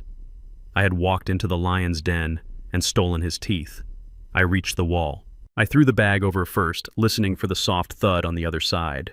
Then I grabbed the vines and pulled myself up. I swung my leg over the top, preparing to drop down to freedom, and then I saw it. A flash of red light, a tiny blinking eye in the darkness of the oak tree branches right above my head. I froze, straddling the wall. It was a camera, a new one, small, black, sleek. It wasn't part of the main system I had disabled. It was a standalone unit, solar-powered wireless. It was pointed directly at the weak point in the perimeter. Braden knew. He knew I had come over the wall the first time. He had baited the trap. I stared into the lens. I knew that somewhere on a phone or a cloud server, my face was being recorded in high definition. The fear, the sweat, the triumph. I didn't look away. I glared at the camera. I wanted him to see me. I wanted him to know it was me. I dropped down to the street, landing hard on my bad knee. Pain shot up my leg, white-hot and blinding. I gritted my teeth and ignored it. I grabbed the bag and limped toward my truck hidden in the shadows of the service road. I had the DNA. I had the journal. But now Braden had my face. And the clock was ticking faster than ever. He wouldn't just send lawyers this time. He would send the police. He would send men who didn't carry briefcases. I threw the bag into the truck and climbed in. My hands were shaking so hard I could barely turn the key. The engine roared to life. I looked back at the villa one last time. The smoke was clearing. The party was over, but the war had just begun. The Sandpiper Motel felt like a bunker. The blinds were drawn tight, the door was bolted, and the air was thick with the scent of cheap coffee and mounting dread. I sat at the wobbly laminate table, the lockbox open in front of me. Nia sat across from me, Leo asleep in her lap, her eyes wide as I pulled out the contents. There was no gold. There were no diamonds. Just a single leather-bound journal, its cover worn soft by hands that were no longer here, and a stack of bank statements clipped together with a rusted paperclip. I opened the journal. Maya's handwriting was loopy and elegant, just as I remembered from her birthday cards. But the words were a scream from the grave. June 12th. He made me tea again tonight. It tasted bitter like crushed aspirin. I didn't drink it. I poured it into the plant by the window. The plant died 3 days later. I felt a cold sweat break out on my forehead. My daughter, my strong, brilliant Maya, poisoned in her own home. July 4th. I found the transfers. He's not just moving money from the gallery. He's moving money from Dad's company, the old construction accounts. He forged Dad's signature on the authorization forms. He's draining the retirement fund Dad set up for the crew. If I tell Dad, it will kill him. He trusts Braden. He thinks Braden is the son he never had. I slammed the book shut, my hand trembling. The guilt hit me harder than any physical blow. I had trusted him. I had invited him into my home, into my business. I had looked at his diplomas and his suits and thought, here is a man who will take care of her. Here is a man who knows how the world works. Maya had tried to tell me once. A year before she died. She called me, her voice tight. Daddy Braden is ambitious. Sometimes I think he cares more about the numbers than the people. And I had laughed. I had told her, baby, that's just business. You need a shark to swim in those waters. I told her to stay with the shark. And the shark ate her. I picked up the bank statements. They were a roadmap of betrayal. Transfers to shell companies in the Cayman Islands. Withdrawals from the construction company's pension fund. He hadn't just stolen from me. He had stolen from the men I worked with for 30 years. Men who broke their backs pouring concrete. Men who trusted me to secure their future. He's a monster, Nia whispered, reading over my shoulder. He's worse, I said, my voice hollow. He's a parasite. I reached for the phone. I called Marcus. It was 3:00 a.m., but he picked up on the first ring. I have it, I said. I have everything. The poisoning, the embezzlement, the forgery. Bring it to me, Marcus said, his voice sharp. But don't come to the office. Meet me at the courthouse steps at 8:00 a.m. We're filing an emergency motion. We're going to hit him with everything. Fraud, wrongful death, and we're demanding an immediate paternity test. The toothbrush you got, it's going to the lab as soon as it opens. I hung up. I looked at Leo sleeping peacefully, unaware that his existence was about to become a legal warhead. We spent the rest of the night in a vigil. I read every page of that journal. I read about the fear. I read about the nights she locked herself in the bathroom because she was afraid to sleep next to him. I read about the day she found out she was pregnant and how she cried with joy and terror because she knew she had to run. It wasn't just a diary. It was a testament. As the sun began to bleed through the cracks in the blinds, painting the room in gray light, I packed everything up: the journal, the statements, the toothbrush. I put them in the canvas bag, treating them with more reverence than I would a stack of gold bars. "We're going to win, Nia," I said, trying to believe it myself. "We have the truth." We were about to leave. My hand was on the doorknob. Then the sirens started, not in the distance, right outside. Red and blue lights flashed through the thin curtains, strobing against the peeling wallpaper. A bullhorn crackled. "Otis King, this is the Suffolk County Police. Come out with your hands up," Nia gasped, clutching Leo to her chest. "They found us." "How did they find us, Braden?" I hissed. "He tracked the truck, or he tracked my phone before I turned it off." I peeked through the blinds. The parking lot was swarming. 4 squad cars, officers with guns drawn, crouching behind their doors. They weren't here for a wellness check. They were here for a takedown. I grabbed the bag. I looked at Nia. "Take the fire escape," I whispered. "Go to Marcus. Don't stop for anything. Give him this bag. Tell him it's life or death." "I can't leave you," Nia cried. "You have to," I said, shoving the bag into her arms. "You have to save Leo. If they take me, Braden wins. If you get this to Marcus, we win. Go." I pushed her toward the back window. She hesitated for a second, looking at me with tears in her eyes, then she climbed out onto the metal grate Leo strapped to her chest. I waited until she was gone. Then I opened the front door. I walked out onto the balcony, my hands raised high. The morning air was cold. The lights were blinding. "Otis King, you are under arrest," an officer shouted. "For what?" I yelled back. "For visiting my own property, for arson," the officer bellowed. "For first-degree arson and reckless endangerment. We have video evidence of you setting a fire at the Miller estate." I froze. Arson. Braden hadn't reported a break-in. He hadn't reported a theft. He reported a fire. He spun the narrative. I wasn't a grandfather looking for answers. I was a crazy old man trying to burn down a grieving widower's home. It was brilliant. It was evil. And it worked. They slammed me against the wall. They cuffed me tight, the metal biting into my wrists. They dragged me down the stairs past the gawking motel guests. I didn't fight. I didn't scream. I just looked toward the alleyway where the fire escape touched the ground. It was empty. Nia was gone. The evidence was gone. As they shoved me into the back of the squad car, I saw a black sedan parked across the street. The window rolled down just an inch. Braden was watching. He was smiling. He raised a hand in a mock salute. He thought he had checkmated me. He thought he had silenced the last voice that could speak for Maya. But he didn't see the girl in the alley. He didn't see the bag. "You moved too soon, son," I whispered to the glass. "You moved too soon." The holding cell smelled like despair and industrial bleach, a scent that burned the back of my throat and reminded me of the worst job sites I had ever worked on. There were 12 of us in a cage built for 6, men with hollow eyes and tattoos that told stories of bad decisions and worse luck. They sat on the metal benches or paced the concrete floor like caged tigers. I sat in the corner, my back against the cinder block wall, my knees pulled up to my chest to stop the trembling. I wasn't shaking from fear. I was shaking from the cold that seemed to seep out of the walls and from a rage that was burning so hot it felt like it was melting my insides. 72 years old. A lifetime of hard work. A lifetime of building foundations, erecting steel and pouring concrete. And here I was wearing a bright orange jumpsuit that smelled of another man's sweat, locked up like a common criminal. They had taken my belt. They had taken my shoelaces. But the worst thing they took was my dignity. I sat there listening to the clank of heavy doors and the shouting of guards, and I felt a profound sense of isolation. Marcus was out there. Nia was out there with Leo. But in here I was just a number. Inmate King. Hours bled into one another. I didn't sleep. I couldn't. I kept seeing Braden's face in the window of that black sedan, that smug, victorious smile. I kept wondering if Nia had made it to Marcus. I kept wondering if my grandson was safe. Otis King. The voice of a guard boomed through the bars. I looked up. A heavy-set officer with a ring of keys on his belt was unlocking the gate. "Visitor," he grunted. "Attorney room." I stood up, my joints popping. "Marcus." It had to be Marcus. He had come to bail me out. He had come to tell me the evidence was safe. I shuffled down the hallway, my unlaced shoes slapping against the linoleum.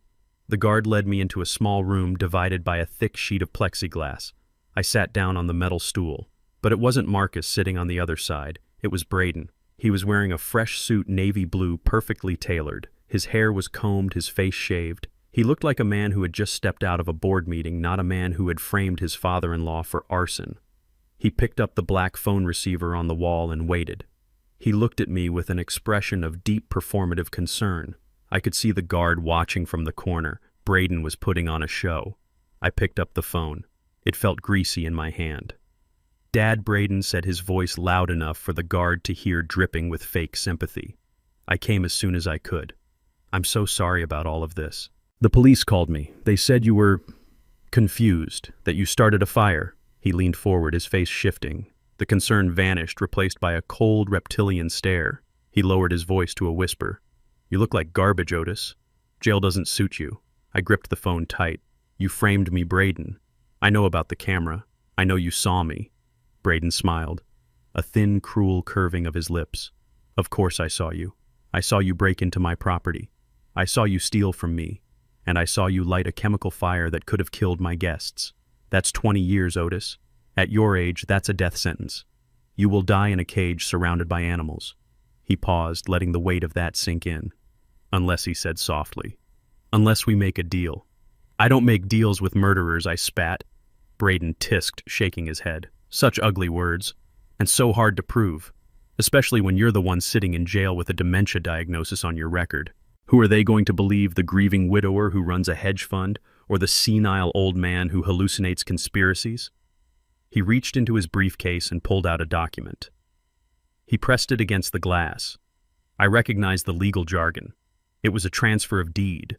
"The land in Atlanta," Braden said. "The commercial lot you bought in the 90s. The one you've been sitting on." It was a 5-acre plot near the airport.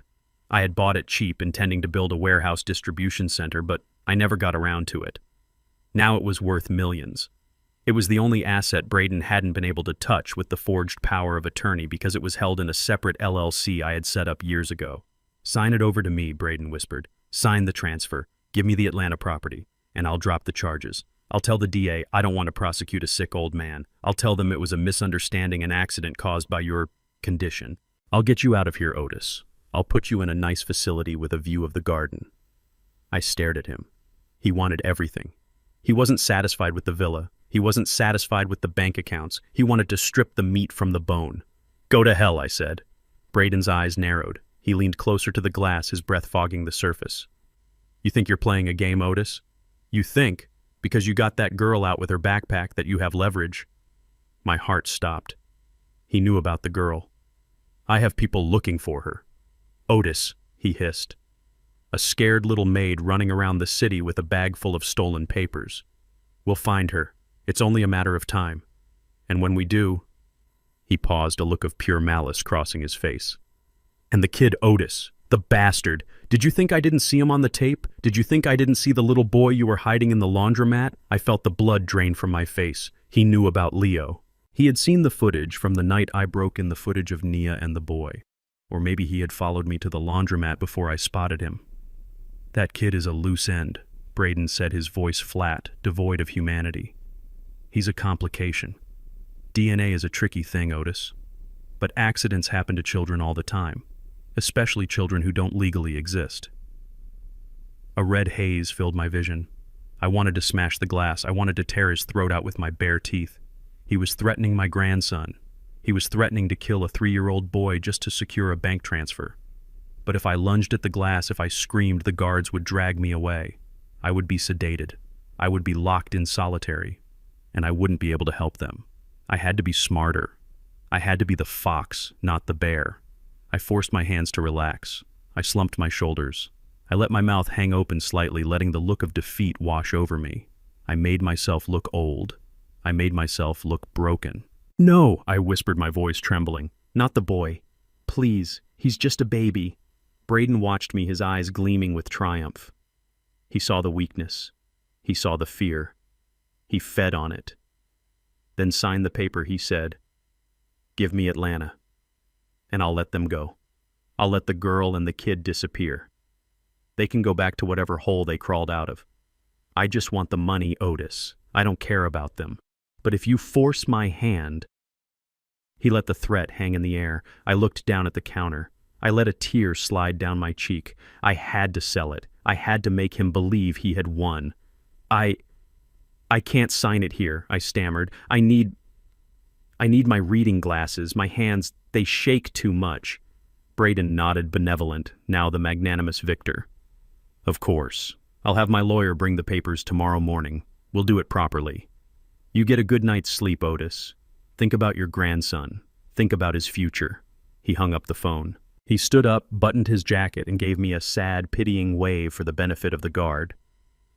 "Stay strong, Dad," he said loudly. "We'll get you the help you need." I watched him walk out. As soon as the door closed, I straightened up. The trembling stopped.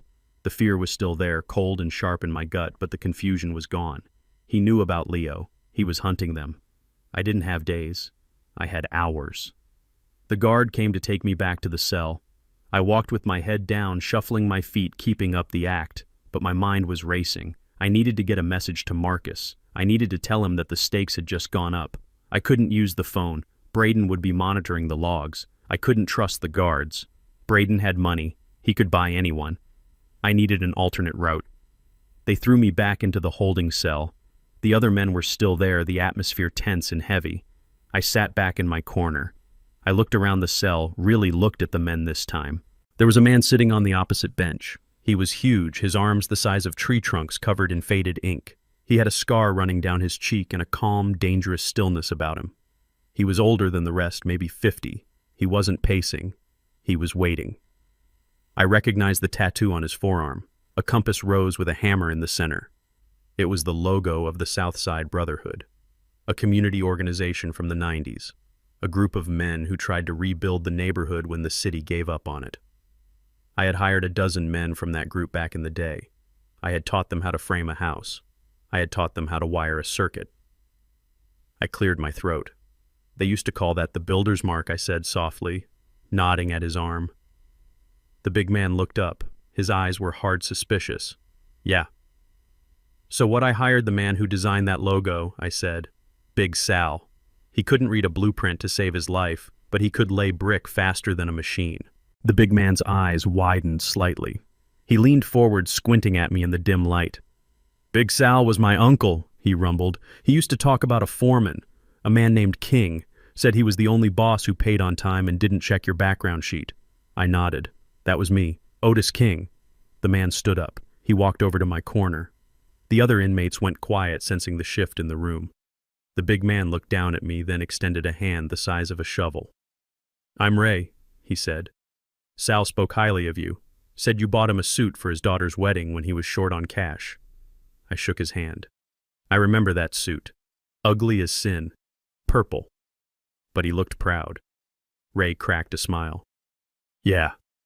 He was buried in that suit." He sat down next to me on the cold floor. "Why are you in here, Mr. King? A man like you shouldn't be wearing orange."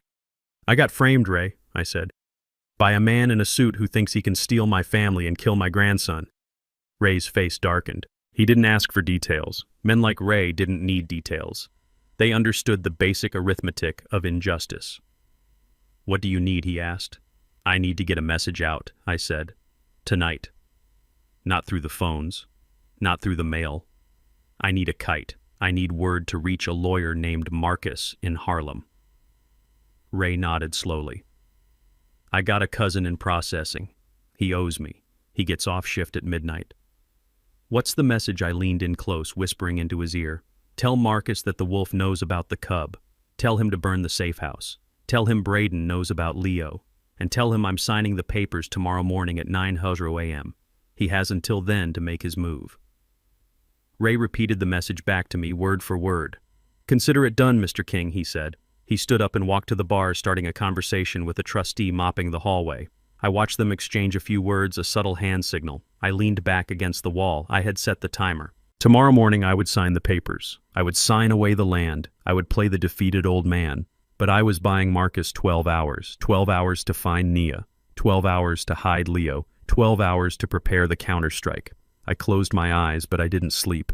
I visualized the construction of a trap. You dig the hole, you cover it with branches, and then you stand in the middle of it and wait for the beast to charge. "Come and get me, Braden," I whispered to the darkness. "Come and get me." The sound of the heavy steel latch retracting echoed through the concrete hallway like a gunshot.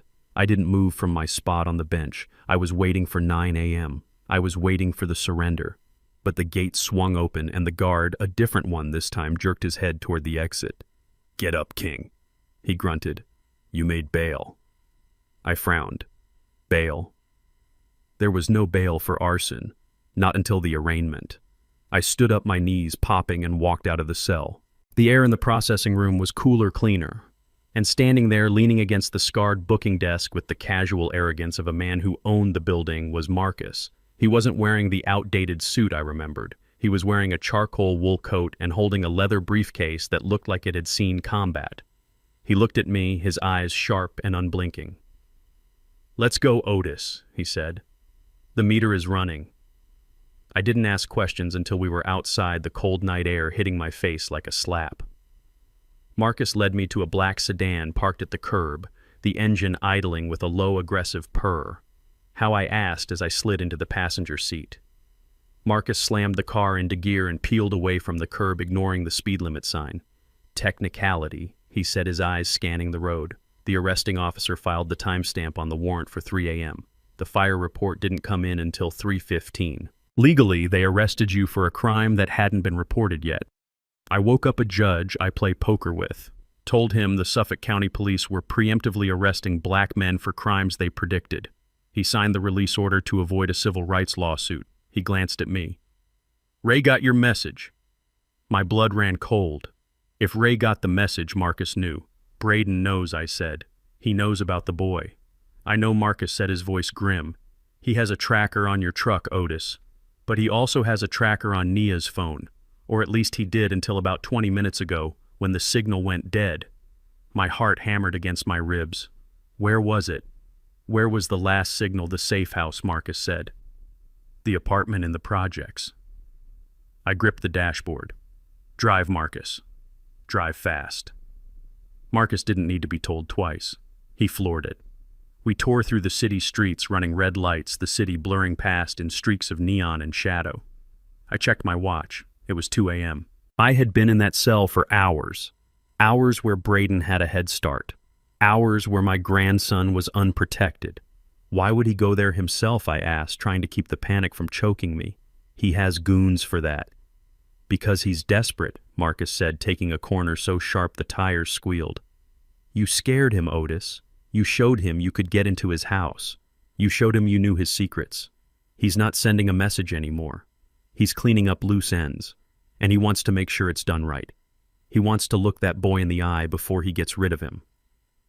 The image of Braden with his cold eyes and his expensive suit standing over Leo's crib made me sick. I reached into the glove box. It was locked. "Open it," I said. Marcus didn't argue. He pressed a button on the dash. The latch clicked. Inside was a snub-nosed .38 revolver.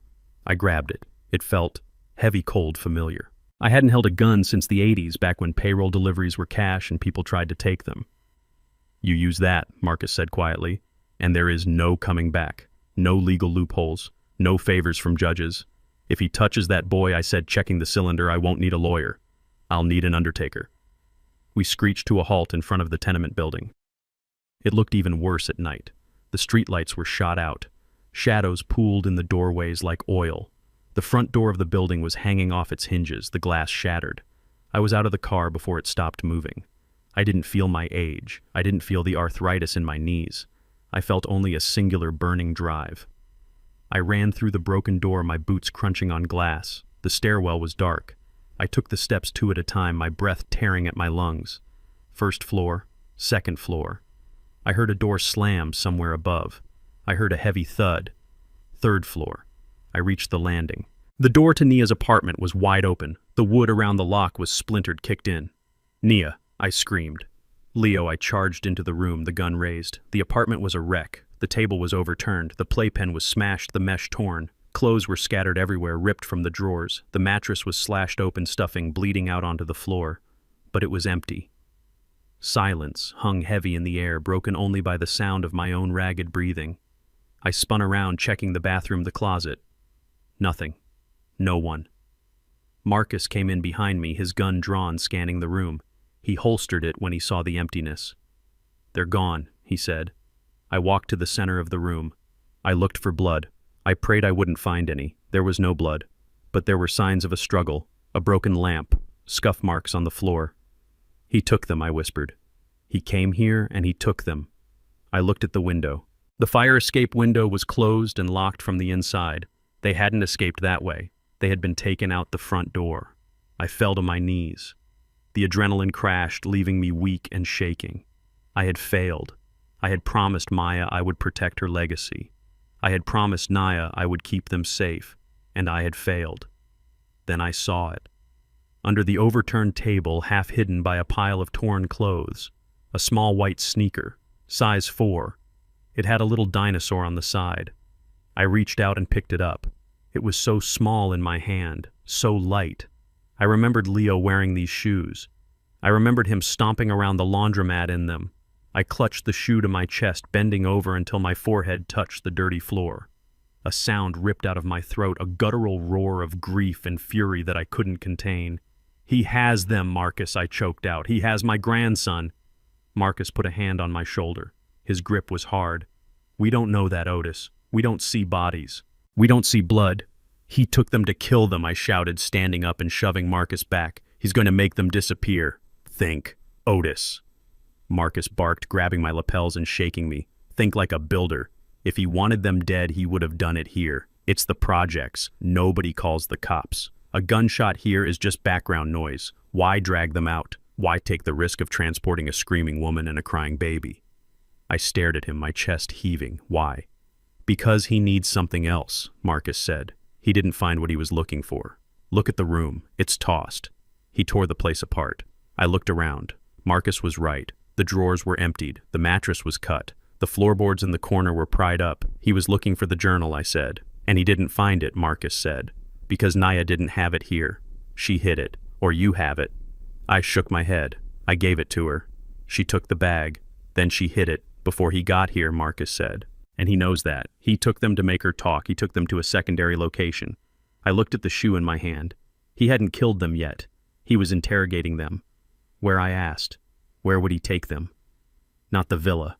The police are there because of the fire, not his penthouse in the city. Too many cameras. Marcus walked over to the window and looked out at the street. "He needs privacy," Marcus said.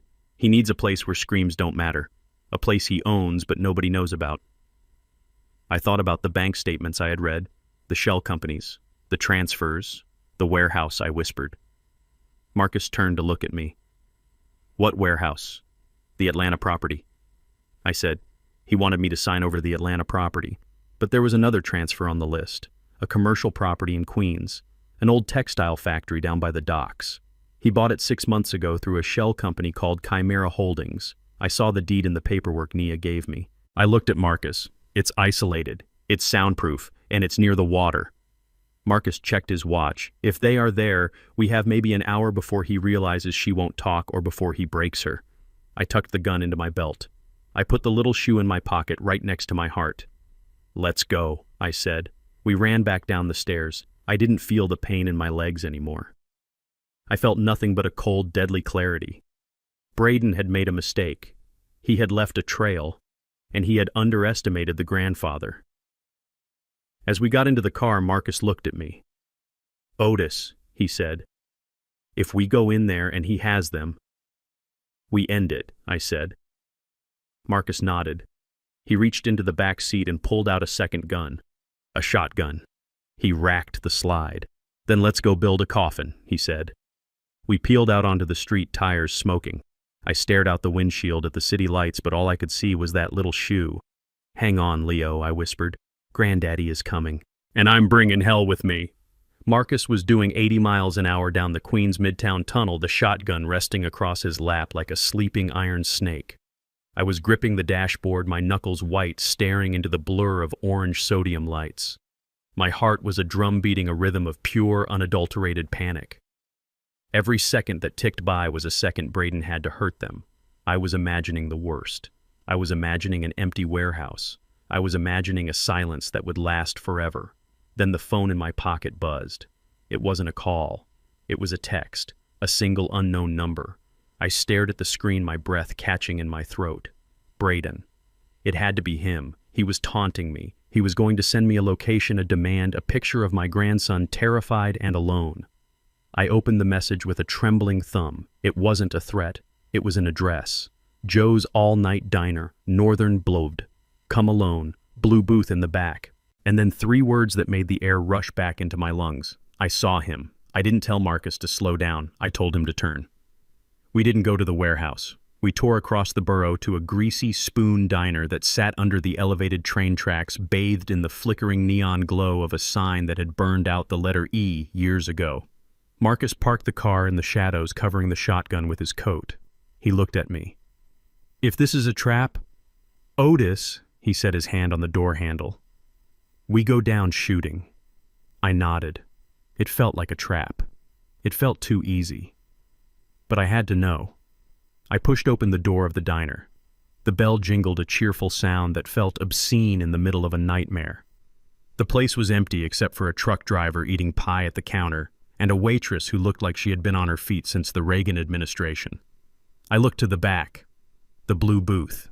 A figure was huddled there, slumped low, wearing an oversized janitor's jacket that was 3 sizes too big. A baseball cap was pulled down low. I walked over, my hand inside my jacket, gripping the revolver. The figure looked up. It was Nia. She wasn't tied up. She wasn't bleeding. She was holding a mug of hot chocolate with both hands to stop them from shaking. And on the bench seat next to her, curled up in a ball under a pile of napkins, was Leo. I didn't say anything. I couldn't. I just slid into the booth and put my hand over hers. She looked at me, her eyes huge and dark, swimming with tears. "I didn't wait, Otis," she whispered. "I saw the black car. I saw the man in the tight suit get out. He looked like death. I didn't wait for him to knock. I grabbed the baby and I went out the window before they even hit the stairs. I let out a breath that felt like it had been held for a lifetime. You weren't there. The apartment was empty." "I know," she said. "I heard them kicking in the door when I was on the fire escape. I heard them tearing the place apart. I dropped Leo's shoe. I almost went back for it, but I heard them screaming my name." She looked down at her cocoa. "They think I'm stupid, Otis. Braden, his men. They think because I clean floors and answer phones that I don't know how to survive. They think I'm just the help. But I grew up in a neighborhood where if you didn't see the wolves coming, you didn't grow up at all." I looked at this young woman, this girl who was barely 25, and I saw a strength that matched any steel beam I had ever laid. She had outsmarted a millionaire with a private security team. She had saved my bloodline. "You did good, Nia," I said, my voice thick. "You did real good." Marcus slid into the booth next to me. He looked at Nia, then at the sleeping boy. He put the shotgun under the table. "We have to move," he said. "This place isn't safe. Braden will figure it out. He'll check the cameras on the street." Nia shook her head. She reached into the oversized jacket. She didn't pull out the journal. She pulled out a small silver hard drive. It looked like a lighter. "I didn't leave the journal," she said. "I knew they would look for a book. I knew they would tear the apartment apart looking for paper. So I burned it." My heart stopped. "You burned it." After I scanned every single page, she said, a small, fierce smile touching her lips. "Maya taught me how to digitize the inventory at the gallery. I made a copy, Otis, months ago, just in case. I kept the physical book as a decoy, but when I saw them coming, I knew I couldn't run with a heavy book. I needed something I could swallow if I had to." She slid the drive across the table. "It's all here. The accounts, the emails he thought he deleted, the transfers to the shell companies, and something else." She tapped the drive. Maya recorded him, voice memos, on her phone. She synced them to this drive. Him threatening her. Him talking about the brake lines on her car a week before the accident, joking with his lawyer about how easy it would be. I stared at the silver medal. It wasn't just financial fraud anymore. It was a confession. It was a murder weapon. "We take this to the FBI." Marcus said, his eyes gleaming. "We bypass the local cops. This is federal. We walk into the field office at dawn." "No," I said. Marcus and Nia looked at me. "No," Marcus asked. "Otis, this is the nail in the coffin. It's justice," I said. "But it's slow justice. It's lawyers and plea deals and Braden sitting in a minimum security prison playing tennis for 5 years. He'll use his money to drag it out. He'll claim the recordings are fake. He'll claim Nia doctored them. I looked at the sleeping boy. I looked at the fear in Nia's eyes. I don't want to just arrest him, I said, my voice low and dangerous. I want to end him. I want to take away the one thing he cares about more than money, his reputation. I want to strip him naked in front of the people he tried to impress with my daughter's blood money. What are you talking about? Nia asked. What is happening tomorrow night? I asked her. At the villa. Nia blinked. The gala. The Maya King Memorial fundraiser. He's inviting the senator. The mayor. All the investors from the city. He's launching a charity in her name. A charity I spat. A front. He's going to stand on a stage in the house I built over the floor where he murdered my daughter and ask people for money in her name. He's going to use her memory to wash more cash, Nia said, realizing it. Exactly, I said. It's his biggest night. It's his coronation. The whole world will be watching. There will be press. There will be cameras. I leaned forward. We aren't going to the FBI. Not yet. We're going to the party, Otis Marcus warned. That place will be a fortress. Security will be triple what it was. You can't just walk in there with a subpoena. I'm not walking in with a subpoena, I said. And I'm not walking in alone. I stood up and walked to the payphone in the back of the diner. I fished a quarter out of my pocket. I dialed a number I hadn't thought about in 10 years. It was a landline in a garage in the Bronx. It rang 4 times. Then a voice answered, a voice that sounded like gravel and old smoke. Yeah, Dutch, I said. It's Otis. Silence. Then a laugh that sounded like a car engine backfiring, the ghost of Chicago. Dutch rasped, I heard you were in town. I heard you got arrested for trying to barbecue a millionaire. I missed, I said. I need to try again. But this time I need the heavy equipment. What do you need? Boss Dutch asked. The tone of his voice changed. The laughter was gone. He sounded ready. I need the crew, I said. I need heavy. I need sparks. I need the guys who know how to take a building apart without asking for a permit. We're retired, Otis Dutch said. We're old men. Heavy has a bad hip. Sparks is half blind. I don't need you to build a skyscraper, Dutch, I said. I need you to crash a party. I need you to cut the power to a 5-acre estate. I need you to override a smart security grid. And I need you to clear a path for a bulldozer. A bulldozer, Dutch asked. I'm taking back my house, Dutch, I said. And I'm bringing the truth with me. There was a long pause. I could hear the sound of a socket wrench clicking in the background. When Dutch asked, Tomorrow night, I said. Sundown. I'll get the boys, Dutch said. We'll bring the tools. I hung up the phone. I walked back to the booth. Marcus was looking at me like I had lost my mind. Nia was looking at me like I was a general going to war. We're not running anymore, I told them. Tomorrow night, Braden is going to host the event of the season, and we're going to be the main attraction. I picked up Leo. He stirred, opening his eyes. He looked at me safe in my arms. Get some sleep, I told them. Tomorrow we have work to do. Tomorrow we take the hammer to the glass house. The Hamptons' air was thick with the scent of jasmine and expensive perfume, a cloying mixture that couldn't quite mask the rot underneath. I sat in the cab of a 20-ton Caterpillar bulldozer, the engine idling with a low rhythmic grumble that vibrated through the steel floorboards and up into my bones. My hands were wrapped around the control levers, the leather of my gloves creaking as I tightened my grip. I wasn't just holding a machine, I was holding a gavel, and tonight I was going to deliver a verdict that couldn't be appealed. Through the tinted glass of the cab I looked out at the estate. It was lit up like a cathedral. Braden had spared no expense. He had strung fairy lights through the trees I planted. He had set up a massive white tent on the lawn where my daughter used to play. Waiters in white tuxedos moved through the crowd like ghosts carrying trays of champagne that cost more than the weekly wage of the men sitting in the truck behind me. I picked up the walkie-talkie from the dashboard. It was an old unit, scratched and battered, a relic from the days when cell phones were bricks. Dutch, I said, my voice rough. You in position. Static crackled. Then Dutch's voice came through, sounding like gravel sliding down a chute. We're at the transformer, boss. Sparks is ready to pull the plug. Heavy is at the back gate just in case anyone tries to run. We're locked and loaded. Copy that, I said. Wait for my signal. I put the radio down. I looked at the massive LED screen set up on the stage in the garden. It was projecting a picture of Maya, my beautiful girl smiling in the sunlight, unaware that the man standing next to her in the photo was a viper waiting to strike. Braden walked onto the stage. He looked every inch the grieving, noble widower. He wore a black suit that fit him like a second skin. His hair was perfectly coiffed. He held a microphone with a practiced ease, basking in the applause of the senators, the bankers, and the socialites who had come to pretend they cared about a dead black woman they had never met. "Thank you," Braden said, his voice smooth, projected over the high-end sound system. "Thank you all for coming. Tonight is difficult for me. Every day is difficult without her." He paused, looking down at his shoes, feigning a moment of overwhelming emotion. A ripple of sympathetic murmurs went through the crowd. I watched from the darkness, my jaw clenched so hard I thought my teeth would crack. He was using her. Even in death, he was using her to polish his image, to wash his dirty money. Maya loved this house, Braden continued, looking up with tear-filled eyes. She loved the ocean. She loved the peace. That is why we are launching the Maya King Memorial Fund tonight, to help underprivileged artists find their voice just like she did. We have already received generous donations from our partners overseas. Partners, the cartel. He was announcing a money laundering operation to a crowd of hundreds, and they were clapping. They were cheering for a crime. I revved the engine.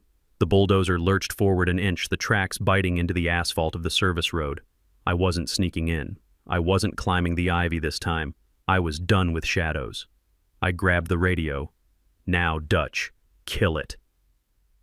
300 yards away, sparks threw a heavy switch on the main junction box. The effect was instantaneous. The floodlights died. The fairy lights winked out. The massive LED screen went black, plunging Maya's smiling face into darkness. The sound system cut out with a dying whine. For a second, there was total silence. The estate was swallowed by the night. Then the screaming started. It was the sound of privileged people who had never experienced true darkness, never experienced a moment where their money couldn't buy the light back. I turned the key on the roof-mounted floodlights of the bulldozer.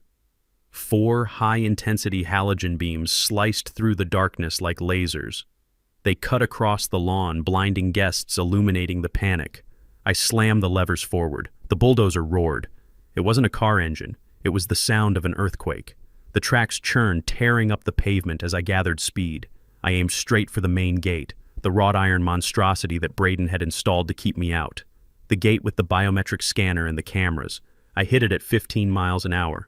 The sound of metal screaming against metal was deafening. The iron buckled. The stone pillars exploded, sending chunks of masonry flying into the air like shrapnel. The gate ripped off its hinges, screeching, as it was dragged under the massive steel blade of the dozer. I didn't stop. I drove over the wreckage, the machine lurching as it crushed the expensive security system into the dirt. I drove onto the pristine lawn, the tracks tearing deep gashes into the turf. People were running. Guests in ball gowns and tuxedos were scattering like cockroaches when the kitchen light turns on. They were dropping their champagne glasses, tripping over their own feet, screaming in terror at the mechanical beast charging out of the night. I didn't care about them. I had one target. I steered the dozer toward the stage. I kept the blade raised high like a shield, like a weapon. The halogen lights were focused on one spot. Braden. He was standing on the stage, frozen. He had dropped the microphone. He was shielding his eyes with his hand, trying to see past the blinding glare. He looked small. He looked terrified. I pulled the brake lever 30 feet from the stage. The bulldozer shuddered to a halt, the engine idling with a menacing growl. The dust from the gate crash swirled in the beams of light, giving the scene a surreal, apocalyptic quality. I killed the engine, but I left the lights on. The sudden silence was heavier than the noise had been. I kicked the door of the cab open. I stepped out onto the metal track towering over the crowd. I was wearing my work boots, my stained canvas jacket, and a baseball cap pulled low. I held a megaphone in my hand. I raised it to my lips. "The party is over, Braden," I boomed. My voice, amplified and distorted, echoed off the facade of the house. Braden lowered his hand. He squinted up at me. He recognized the truck. He recognized the silhouette. "Otis!" he shouted, his voice cracking. "What are you doing? Have you lost your mind? Call the police. Someone call the police." Nobody moved to call the police. They were too busy staring at the madman on the bulldozer. They were paralyzed by the spectacle. I climbed down from the machine, my boots hitting the ruined grass. I walked toward the stage. The crowd parted for me. They saw the look in my eye. They saw a man who had walked through fire to get here. Behind me, the shadows moved. Dutch Heavy and Sparks emerged from the darkness of the driveway. They were old men, gray and weathered, carrying crowbars and sledgehammers. They looked like a construction crew from hell. They formed a line behind me, a wall of blue-collar justice. I stopped at the base of the stage. I looked up at Braden. The lights from the dozer framed him perfectly, pinning him like a specimen on a board.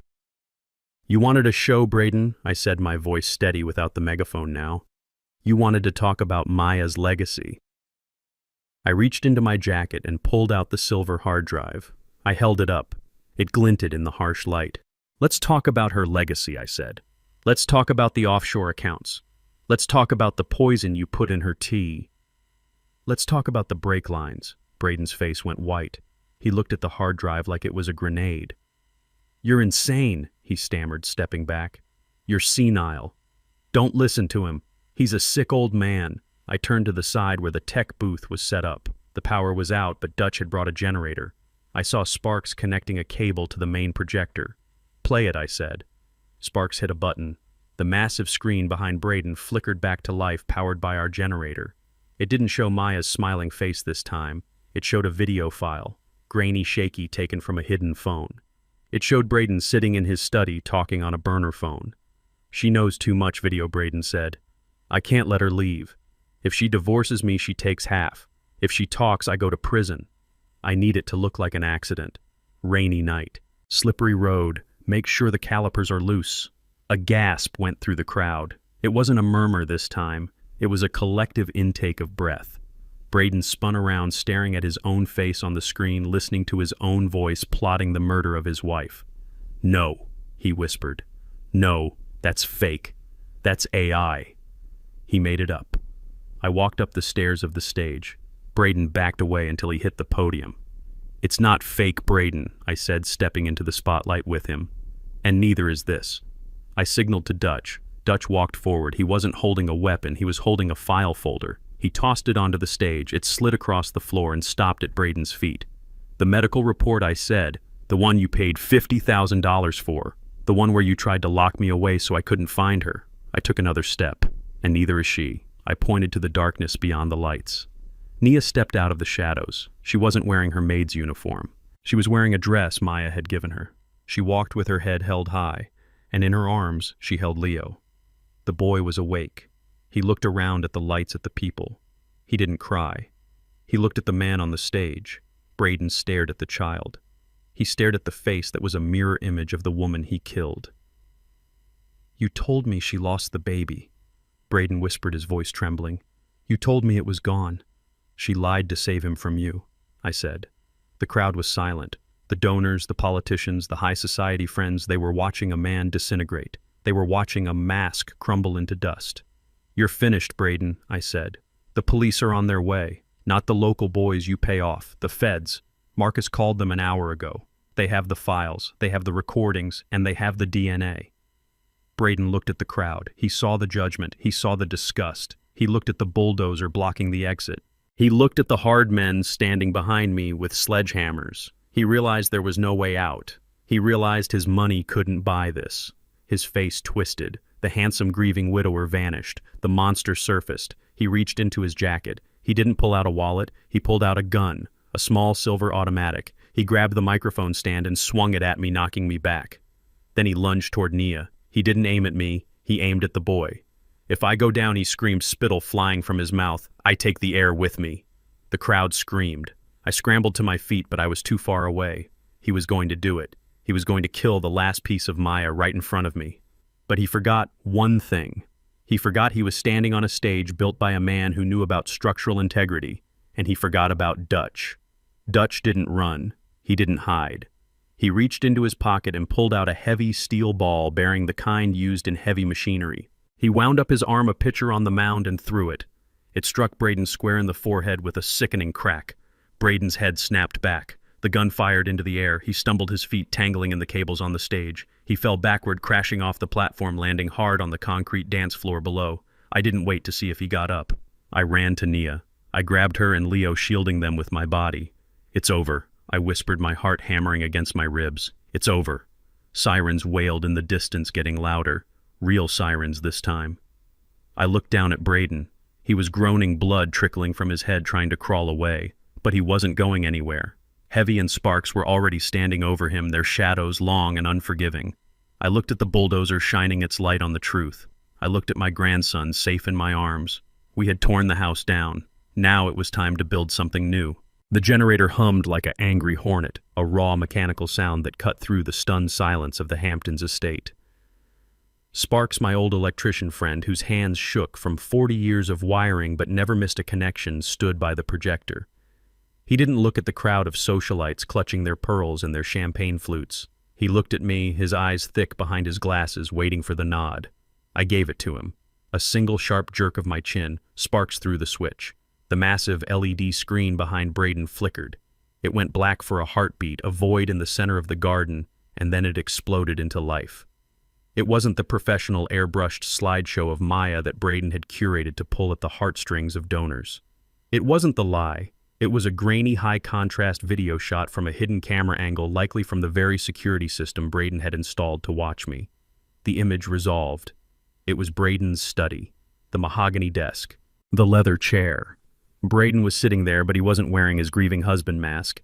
He was leaning forward, a tumbler of scotch in his hand, talking to a man whose face was blurred but whose nervousness was evident in the way he kept wiping his hands on his pants. "I need the paperwork filed by Friday," video Braden said. His voice boomed over the speakers, distorted but unmistakable. The speakers cracked with the volume, sending a shockwave through the crowd. But Mr. Miller, the other man, stammered. "The subject is lucid." He passed the cognitive test. "If we file for involuntary commitment without cause, we could lose our license." "I am not paying you for a diagnosis," Braden snarled on the screen. He stood up, towering over the smaller man. "I am paying you for a signature. Otis King is a liability. He asks too many questions. He visits the property too often. I need him locked up in a facility where he can't talk to lawyers. I need him declared incompetent so I can liquidate the trust." A collective gasp ripped through the audience. It wasn't a polite murmur this time. It was the sound of 100 wealthy, protected people realizing they were standing in the presence of a predator. They looked from the screen to the man standing on the stage, the man who had just asked them for millions of dollars in the name of charity. Braden froze. He stared at his own image, his mouth opening and closing like a fish on a dock. He looked at the tech booth, but Dutch was standing there, a crowbar resting casually on his shoulder, daring anyone to touch the equipment. "Turn it off," Braden whispered, his voice trembling. Then he screamed it, his face twisting into a mask of pure, ugly rage. "Turn it off! It is a deep fake. It is AI. He is hacking the feed." But Sparks didn't turn it off. He turned it up. The video cut. The screen went black again, but the audio continued. This time, it wasn't a meeting. It was a phone call. The quality was clearer, recorded directly from the source. It was the recording Nia had saved, the voice memo Maya had captured days before she died. "I can't let her leave," Braden's voice said. It was cold, devoid of any emotion, a business transaction. "If she divorces me, the audit will happen. They will see the transfers to the Caymans. They will see the gallery books. I go to federal prison." There was a pause on the recording. The only sound in the garden was the wind in the trees and the frantic breathing of the man on stage. "So what are you going to do?" a second voice asked on the recording. "I am going to fix the problem," Braden said. "It rained last night. The roads are slick. If the brake lines on the Mercedes were to fail, it would look like a tragedy. Just another accident on a dark road. She deserves it. She thinks she can ruin me. She thinks she can take my life away. She is just a stepping stone." The final words hung in the air, echoing off the sides of the villa. "She deserves it." The crowd recoiled. People were backing away from the stage, their faces pale with horror. A woman in the front row dropped her glass, the sound of shattering crystal piercing the tension. They weren't looking at a grieving widower anymore. They were looking at a murderer. Braden looked around, his eyes wild. He saw his investors turning their backs. He saw the senator whispering frantically to his security detail. He saw his world, his carefully constructed castle of lies, dissolving into dust. "Security!" Braden shrieked, his voice cracking. "Get them out! They are terrorists! They are hijacking the event! Arrest them! Shoot them!" Two uniformed guards started to move toward the tech booth, their hands reaching for their belts. But they stopped. They stopped because Heavy stepped out of the shadows. He was 6'5", 300 pounds of muscle and scars, holding a sledgehammer like it was a toothpick. He didn't say a word. He just cracked his neck and stared at them. The guards looked at Braden, then at Heavy, and they made a business decision. They took a step back. They weren't paid enough to fight a war. Braden was alone. I climbed the stairs to the stage. My boots thumped heavy and loud on the wood. I walked slow. I wanted him to feel every step. I wanted him to feel the weight of the justice that was coming for him. I stopped 5 feet away from him. He was breathing hard, sweat pouring down his face, ruining his makeup. He looked at me with a mixture of hatred and terror that was sweeter than any wine I had ever tasted. "You ruined everything," he hissed at me, his voice low so the crowd couldn't hear.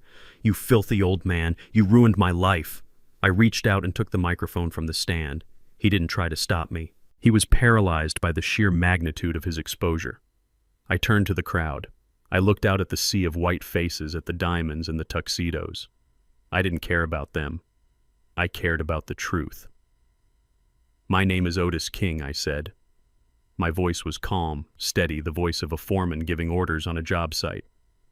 "I built this house with my own hands. I laid the foundation. I framed the walls. I built it for my daughter Maya." I pointed at the screen where the video had looped back to Braden's face. "This man told you she died in an accident," I said. "He told you he loved her. He told you he was building a legacy in her name." I turned back to Braden. I stepped into his personal space. I smelled the fear on him, sharp and sour. "You didn't just kill my daughter, Braden," I said, my voice booming through the speakers. "You murdered her because she found out you were a thief. You murdered her because she was going to leave you." Braden shook his head, backing away until he hit the podium. No proof. You have no proof." I raised the hard drive in my other hand. "I have the bank records," I said. "I have the emails. I have the recordings. And I have something else." I looked toward the side of the stage where the darkness of the garden began. "Nia," I called out. A hush fell over the crowd again. From the shadows, a figure emerged. Nia walked into the light.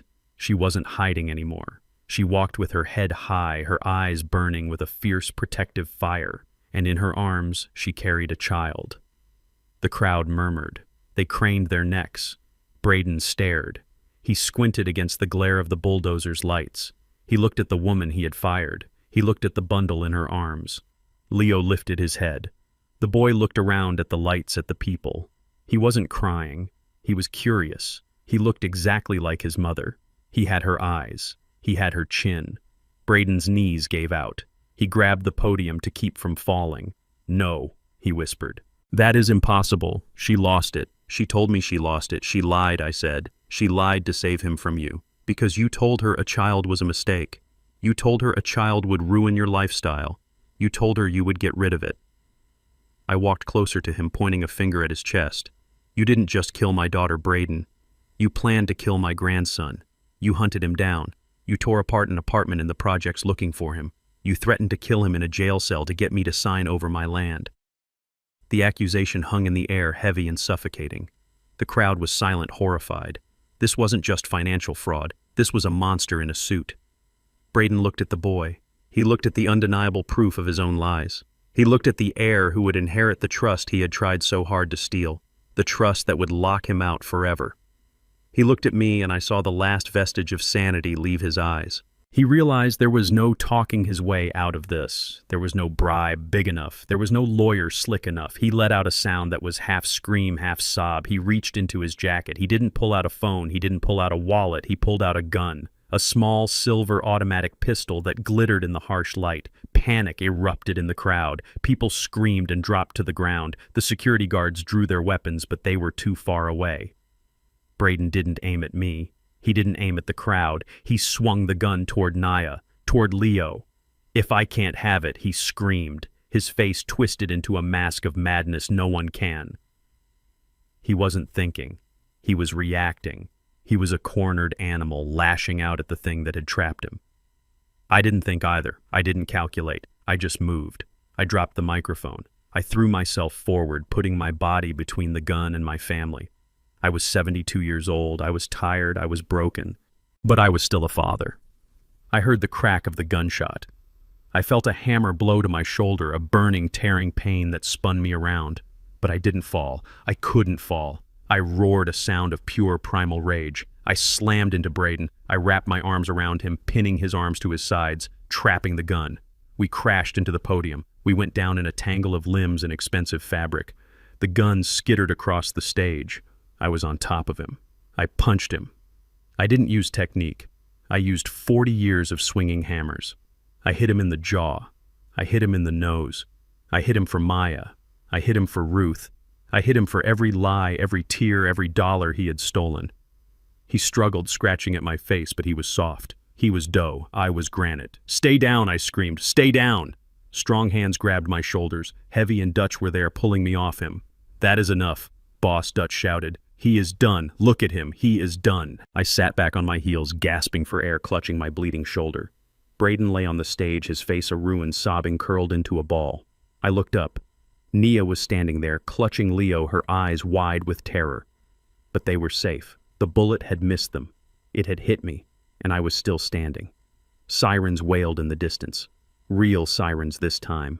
The cavalry was coming. I looked at the crowd. They were standing up, staring at us in shock. I looked at Braden, broken and weeping on the floor of the house he stole.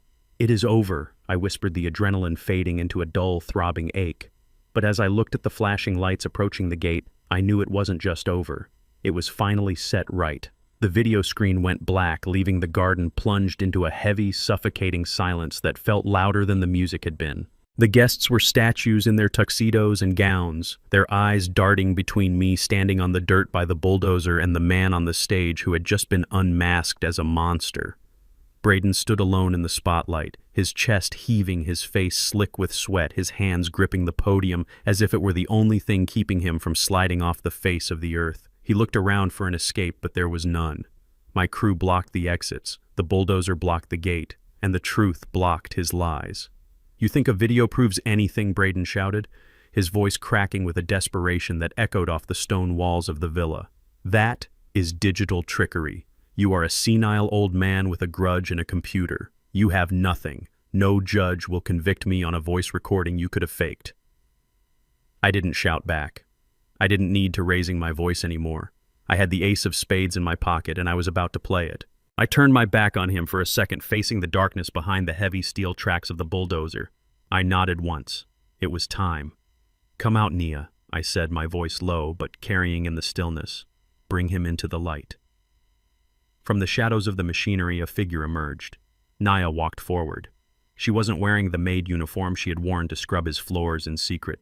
She was wearing a simple white dress that belonged to Maya, a dress she had saved from the donation pile Braden had created the week after the funeral.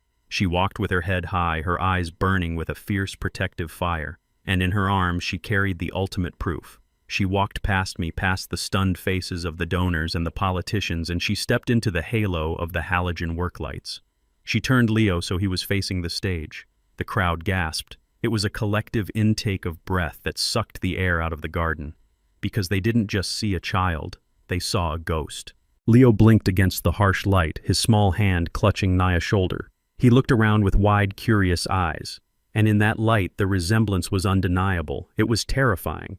He had the same curve of the nose as my wife Ruth. He had the same stubborn set of the jaw as me. But his eyes, those deep almond-shaped eyes with the flecks of gold, they were Maya. It was like looking at my daughter 30 years ago. It was like she had been reborn in this boy just to stand here and point an accusing finger at her husband. Braden froze. His face went from red to a chalky gray. He stared at the boy, and for the first time that night he looked truly afraid. Not worried about his reputation. Afraid. Like he was seeing something that shouldn't exist. I walked up to Nia and put a hand on Leo back. I felt his small heart beating against my palm, steady and strong. The heartbeat of my legacy. The heartbeat Braden tried to stop. "You told everyone she died in an accident," I said, walking toward the stage until I was standing right below him, looking up into his wild eyes. "You told everyone she was barren. You told everyone there were no heirs to the King estate, so the trust fund would dissolve and go to you." I reached into my pocket and pulled out a piece of paper. It wasn't a bank statement. It was a lab report. The red stamp of Rush Processing was still visible in the corner. "This is a DNA test," I announced, my voice booming without the microphone. "We ran it this morning. We compared this boy DNA with a sample I took from your bathroom last night, Braden. From your toothbrush. Braden flinched as if I had slapped him. He touched his mouth unconsciously, remembering the invasion of his privacy, realizing I had been closer to him than he ever dreamed. The probability of paternity is 99.9%. I read the paper shaking in my hand, not from fear, but from rage. He is your son, Braden. He is the son you tried to erase. No, Braden whispered. He shook his head, backing away until he hit the back wall of the stage. That is impossible. She got rid of it. She told me she got rid of it.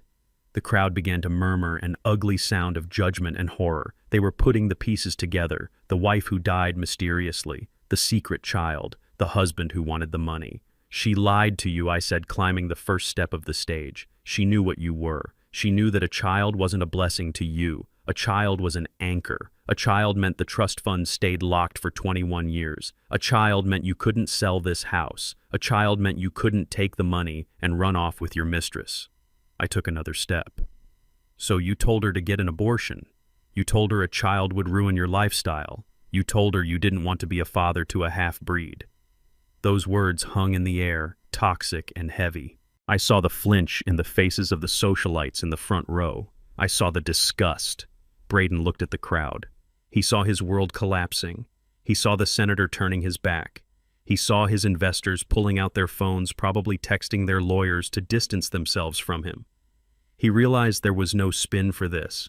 There was no PR move that could fix a secret son and a dead wife. You are lying, he shrieked, his voice high and thin, losing all its smooth polish. That brat isn't mine. She slept around. Everyone knew she slept around. That kid is sick. Look at him. He is a mistake. He pointed a shaking finger at Leo. I didn't want him then, and I don't want him now. He is nothing. He is a glitch in the plan. I was going to be free. I was going to sell this place and start over. I deserved a new life. I deserved better than being tied down to her and that thing. He called my grandson a thing. The rage inside me turned cold. It wasn't a fire anymore. It was a glacier. It was a solid, unstoppable force. You deserve a cell, I said, taking the final step onto the stage. You deserve to rot, and I am going to make sure you do. I walked toward him. I didn't have a weapon in my hand. I didn't need one. I had the truth, and I had the will of a father who had been pushed too far. Braden looked at me. He looked at the bulldozer blocking his escape. He looked at the hard men standing in the shadows with their sledgehammers. He looked at Nia holding the child who proved his crimes. He realized it was over. He realized the money wouldn't save him. The suits wouldn't save him. The lies had run out. And when a narcissist runs out of lies, they turn to violence. His face twisted. It wasn't the face of a man anymore. It was the face of a cornered rat. His eyes darted around the stage, looking for a weapon, looking for a way out. He reached into the inside pocket of his tuxedo jacket.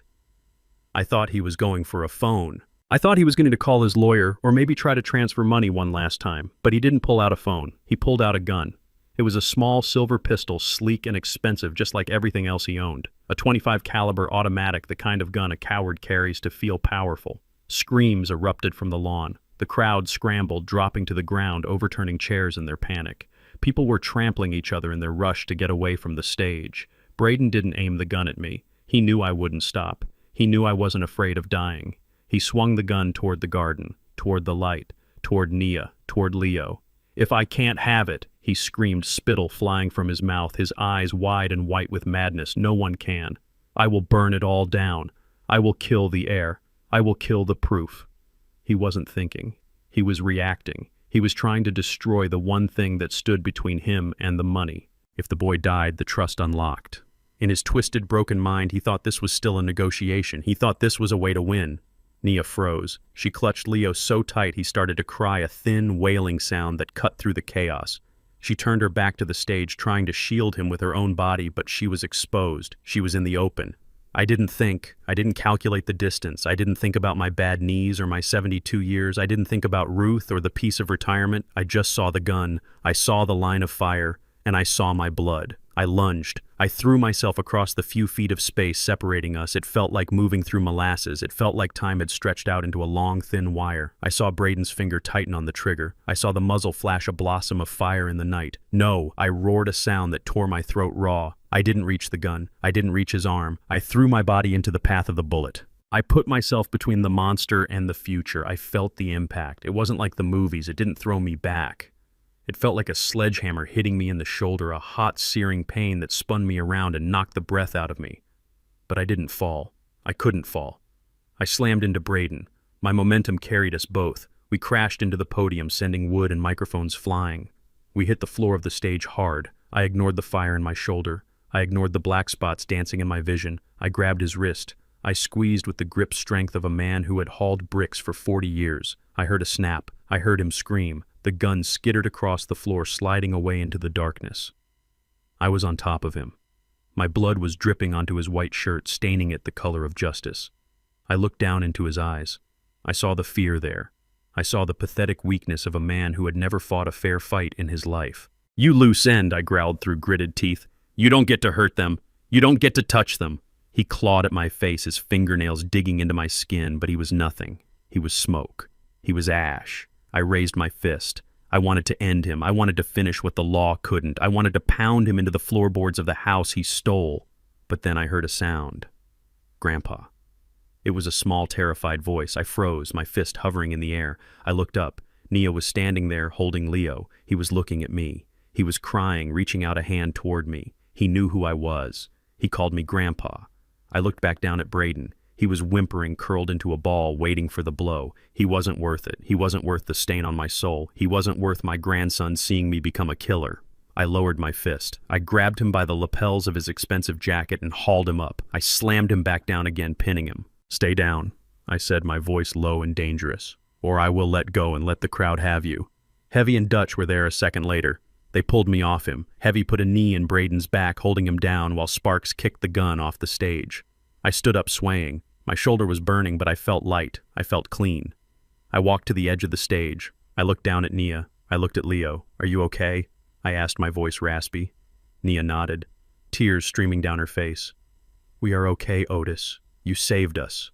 I looked at my shoulder. The blood was dark against my jacket. "I didn't save you," I said. "You saved me." Sirens wailed in the distance, closing in fast. Real police this time. The feds. Marcus had come through. I looked out at the crowd, at the ruins of the gate, at the lights of the bulldozer shining like a beacon in the night. The party was over. The house was broken. But for the first time in 4 years, the foundation was solid. The sound of the gunshot was not a bang, it was a crack, like a dry branch snapping under a heavy boot in a dead forest. I didn't feel the bullet bite into my flesh immediately. I felt the impact first. It was like being hit in the upper chest with a sledgehammer swung by a giant. The force of it spun me around, my boots skidding on the polished wood of the stage, the world tilting on its axis as the breath was driven from my lungs in a violent whoosh. For a second there was no pain, only a cold, numb shock that spread from my shoulder down to my fingertips. I stumbled, my vision graying at the edges, my knees buckling under the sudden weight of my own body. I heard a scream, high and terrified. It was Nia, but I didn't fall. I couldn't fall. If I went down, there was nothing standing between that maniac and the child. I forced air back into my lungs with a ragged gasp. I planted my feet. I looked up. Braden was standing there, the silver pistol still raised, smoke curling from the barrel. His eyes were wide, the pupils blown black with adrenaline and madness. He looked surprised that I was still standing. He looked surprised that the old man he had written off as garbage had taken a bullet and refused to die. He leveled the gun again. He was going to finish it. He was going to put the next one in my head. I didn't give him the chance. I roared. It wasn't a word. It wasn't a curse. It was a sound that came from the deepest, darkest part of my soul, a sound of pure, unadulterated fury that had been building for 4 years. I lowered my head and I charged. I hit him with 200 pounds of momentum and 72 years of rage. I hit him low, my good shoulder driving into his midsection. The air left him in a wet grunt. We went airborne, crashing backward into the podium. The wood splintered with a deafening crunch, microphones feeding back with a high-pitched squeal that made the crowd cover their ears. We hit the floor hard. I was on top of him. The gun skittered away across the stage, spinning into the darkness. Braden wasn't a fighter. He was a man who paid people to do his fighting. He was a man of soft hands and manicures. He panicked. He started thrashing, clawing at my face, his fingernails digging furrows into my cheeks. He was screaming a high, thin sound like a trapped rabbit. "Get off me!" he shrieked. "Get off me, you animal!" I ignored the blood running down my face. I ignored the fire that was starting to wake up in my shoulder, a burning agony that pulsed with every beat of my heart. I grabbed his wrists. I pinned them to the floor. My hands were rough scarred from decades of laying brick and bending steel. His wrists felt fragile in my grip like dry twigs. "You wanted to kill him," I growled, my face inches from his. "You wanted to kill a baby. I didn't." Braden sobbed, his composure shattering completely. "It was an accident. I was scared." "Let me up." "Liar," I spat. I shifted my weight using a move I had learned 50 years ago in a bar fight in Chicago when a man tried to pull a knife on me. I trapped his right arm under my knee. I grabbed his left arm, the one that had held the gun, and I twisted it. I torqued it behind his back, pushing it up toward his shoulder blades until the joint reached its limit. Braden screamed, arching his back, his face pressed into the floorboards. "Stop, you're breaking it." I leaned in close to his ear. "You broke my family, Braden. You broke my daughter. You tried to break me." I applied just an ounce more pressure. Not enough to snap the bone, but enough to make him understand that his life was entirely in my hands. Enough to make him feel the helplessness he had inflicted on Maya. "Who is the animal now?" I whispered. He stopped fighting. He went limp, sobbing into the wood, snot and tears ruining his expensive silk shirt. Heavy and Dutch were there a second later. Heavy put a massive boot on Braden's back, pinning him down like an insect. Sparks kicked the gun off the stage, sending it clattering onto the grass below. "We got him," Boss Heavy rumbled. "We got him. Let him go." I took a deep breath, the air shuddering in my chest. I released Braden's arm. I sat back on my heels, swaying slightly. The adrenaline was fading, leaving behind a cold, clammy weakness. The pain in my shoulder was a living thing now gnawing at my collarbone. I looked up. The garden was a sea of chaos, but through the flashing lights and the running people I saw them. Marcus was walking up the driveway. He wasn't running. He was walking with the long, purposeful strides of a man who has brought the hammer down. Flanking him were 6 men in windbreakers with the letters FBI emblazoned in yellow on the back.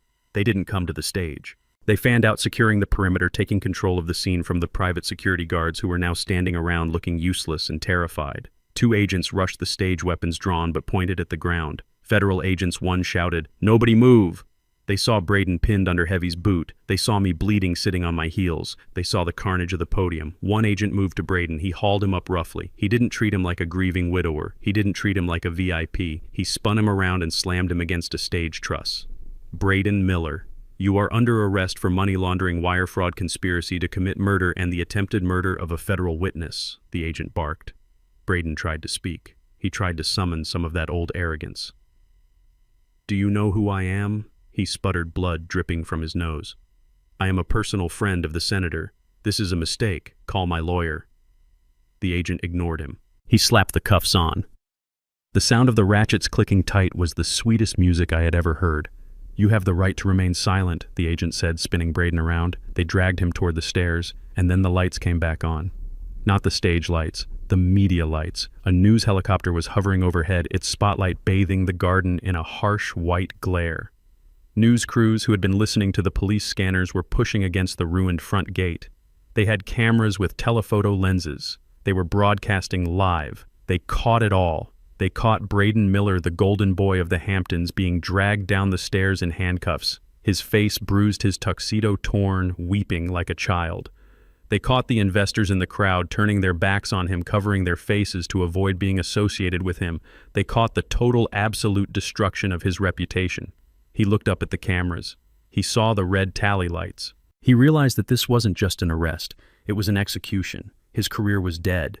His social standing was dead. The lie was dead. He looked at me one last time before they shoved him into the back of an unmarked SUV. His eyes were empty. There was no hate left in them, just a hollow, bottomless fear. I watched the car drive away. Then my legs gave out. I slumped forward, my vision tunneling. The pain was overwhelming now. Otis. It was Naya. She was there, dropping to her knees beside me. She still had Leo in one arm, but she was using her free hand to press against my shoulder, trying to staunch the bleeding. "Hold on, Otis," she was crying. "The paramedics are coming. Just hold on." I looked at her. I looked at Leo. The boy was reaching for me again, his small fingers brushing my cheek. "He's safe," I rasped. "He's safe," Nia said, sobbing. "You saved him. You took the bullet." I looked past her at the house. The windows were dark. The party was gone. The facade was stripped away. It wasn't a villa anymore, it was just a building made of wood and stone. Marcus appeared above me. He looked worried, which was a look I had never seen on him. "You crazy old fool," he said, his voice thick. "I told you not to get shot." I smiled. My teeth were stained with blood. "I didn't have a choice, Marcus," I whispered. He was going to hurt the boy. The paramedics were there then. Hands were cutting away my jacket. Needles were pricking my skin. Voices were shouting about blood pressure and shock. I let my head fall back against the stage floor. I looked up at the night sky. The stars were washed out by the helicopter spotlight, but I knew they were there. I closed my eyes. I did it, Maya, I thought. I burned it down. And I found him. The darkness took me, but for the first time in 4 years, it wasn't a lonely darkness. It was warm, and it was peaceful. The hospital food tasted like wet cardboard, and the sheets scratched my skin like low-grit sandpaper, but for the first time in 4 years, I slept without dreaming of my daughter in a coffin. When I woke up 3 days after the shooting, Marcus was sitting in the plastic chair next to my bed, reading the Wall Street Journal with a look of intense satisfaction. He folded the paper when he saw my eyes open. He didn't ask how I was feeling. He just reached into his briefcase and pulled out a thick stack of documents bound with a heavy metal clip. He dropped them on the tray table over my lap. "It is done, Otis," he said, his voice quiet but heavy with victory. "The plea bargain was rejected. The federal prosecutor looked at the evidence you pulled out of that fireplace and decided to go for the throat. Braden is looking at life without parole, money laundering, wire fraud, conspiracy to commit murder, and attempted murder of a federal witness." I touched the papers with my good hand. My left arm was in a sling, the bullet wound throbbing a dull, steady rhythm, but it felt like a badge of honor, and the boy I rasped my throat dry. Marcus smiled. It was the first time I had seen him smile with his eyes and not just his mouth. The judge signed the emergency custody order this morning. The DNA test was conclusive. You are the biological grandfather and next of kin. Since the father is incarcerated and the mother is deceased, the court saw fit to place Leo King in the care of the only man who was willing to take a bullet for him. I let out a breath I felt like I had been holding since I stood in the snow outside the gate. I closed my eyes and let the relief wash over me. It was better than any painkiller in the IV drip. And the house, Marcus added. The deed transfer was flagged as fraudulent. The sale to the shell company has been voided. The asset freeze on your accounts has been lifted. The villa is yours, Otis, legally and completely. I looked at the ceiling tiles, counting the little dots. I had the boy. I had the house. I had the truth. "Get me out of here, Marcus," I said. "I have work to do." Recovery was slow. At 72, a bullet hole doesn't heal overnight, but I didn't have time to sit in a recliner and watch daytime television. I had a house to fix. When we pulled up to the gates a week later, the police tape was still fluttering in the wind. The wreckage of the iron gate I had crushed with the bulldozer was pushed to the side, a twisted monument to the night everything changed. Nia was driving my truck. She looked nervous, her hands gripping the wheel tight. Leo was in the back seat, strapped into a new car seat I had bought with cash, singing a song about a baby shark. We parked in the driveway. The house looked different in the daylight. The windows were dark. The lawn was torn up where the tracks of the dozer had churned the earth. It looked like a war zone. "It looks sad," Nia whispered. "It looks like a job site," I corrected her. "And we know how to handle job sites. I didn't hire a contractor. I didn't hire a fancy design firm from the city. I made 3 phone calls." The next morning, Dutch Heavy and Sparks rolled up in their beat-up vans. They brought coffee donuts and enough tools to build a skyscraper. We didn't start with paint. We started with demolition. I walked into the living room, the place where Braden had held his court. I pointed at the marble wet bar he had installed in the corner, the one that cost $20,000. "Get rid of it," I said. Heavy swung his sledgehammer. The marble cracked with a satisfying sound. We tore it out. We tore out the mirrored walls in the dining room. We tore out the track lighting that made the place look like a nightclub. We stripped the house of every single thing Braden had touched. We filled 2 dumpsters with his furniture, his art, his expensive rugs that smelled of cigar smoke and arrogance. Nia was hesitant at first. She walked around like she was still the maid, afraid to touch anything. "This is not a museum, Nia," I told her, handing her a paint roller. "And you are not the help. You are the lady of the house. You pick the color." She picked a soft, warm yellow for the kitchen. We painted over the cold, sterile gray Braden had chosen. We sanded the floors, removing the stains of the party. We brought in furniture that was meant to be sat on, not looked at. Big, comfortable chairs, a sturdy oak table, rugs that could handle a toddler spilling juice. We turned the master bedroom into a guest room. I couldn't sleep in there. Too many ghosts. I took the room down the hall, the one with the view of the garden. And we made a room for Leo. It was the room next to mine. We painted it blue. We filled it with toys. I built him a bed with my own hands, sanding the wood until it was as smooth as silk. I carved a little lion into the headboard. It took us 3 months. 3 months of sweat and sawdust. My shoulder ached every night, but it was a good ache. It was the ache of building something real. The neighbors watched us from behind their high hedges. They didn't know what to make of us. A crew of old men, a young black woman, and a toddler turning a multi-million-dollar estate into a home. They probably thought we were ruining the property value. I didn't care. One afternoon, I was in the garden replanting the roses. The bushes had been trampled during the chaos, but the roots were strong. They just needed care. Nia came out carrying a tray of lemonade. She sat down on the grass next to me. "He asked about his dad today," she said quietly. I stopped digging. I wiped my hands on my jeans. "What did you tell him?" "I told him his dad was gone," she said.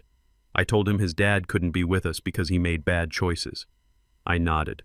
"That is the truth." She looked at me, her eyes searching my face. "Otis, why are we staying here? We could sell this place. We could move back to the city. We could buy a penthouse. Why keep this house? It has so many bad memories."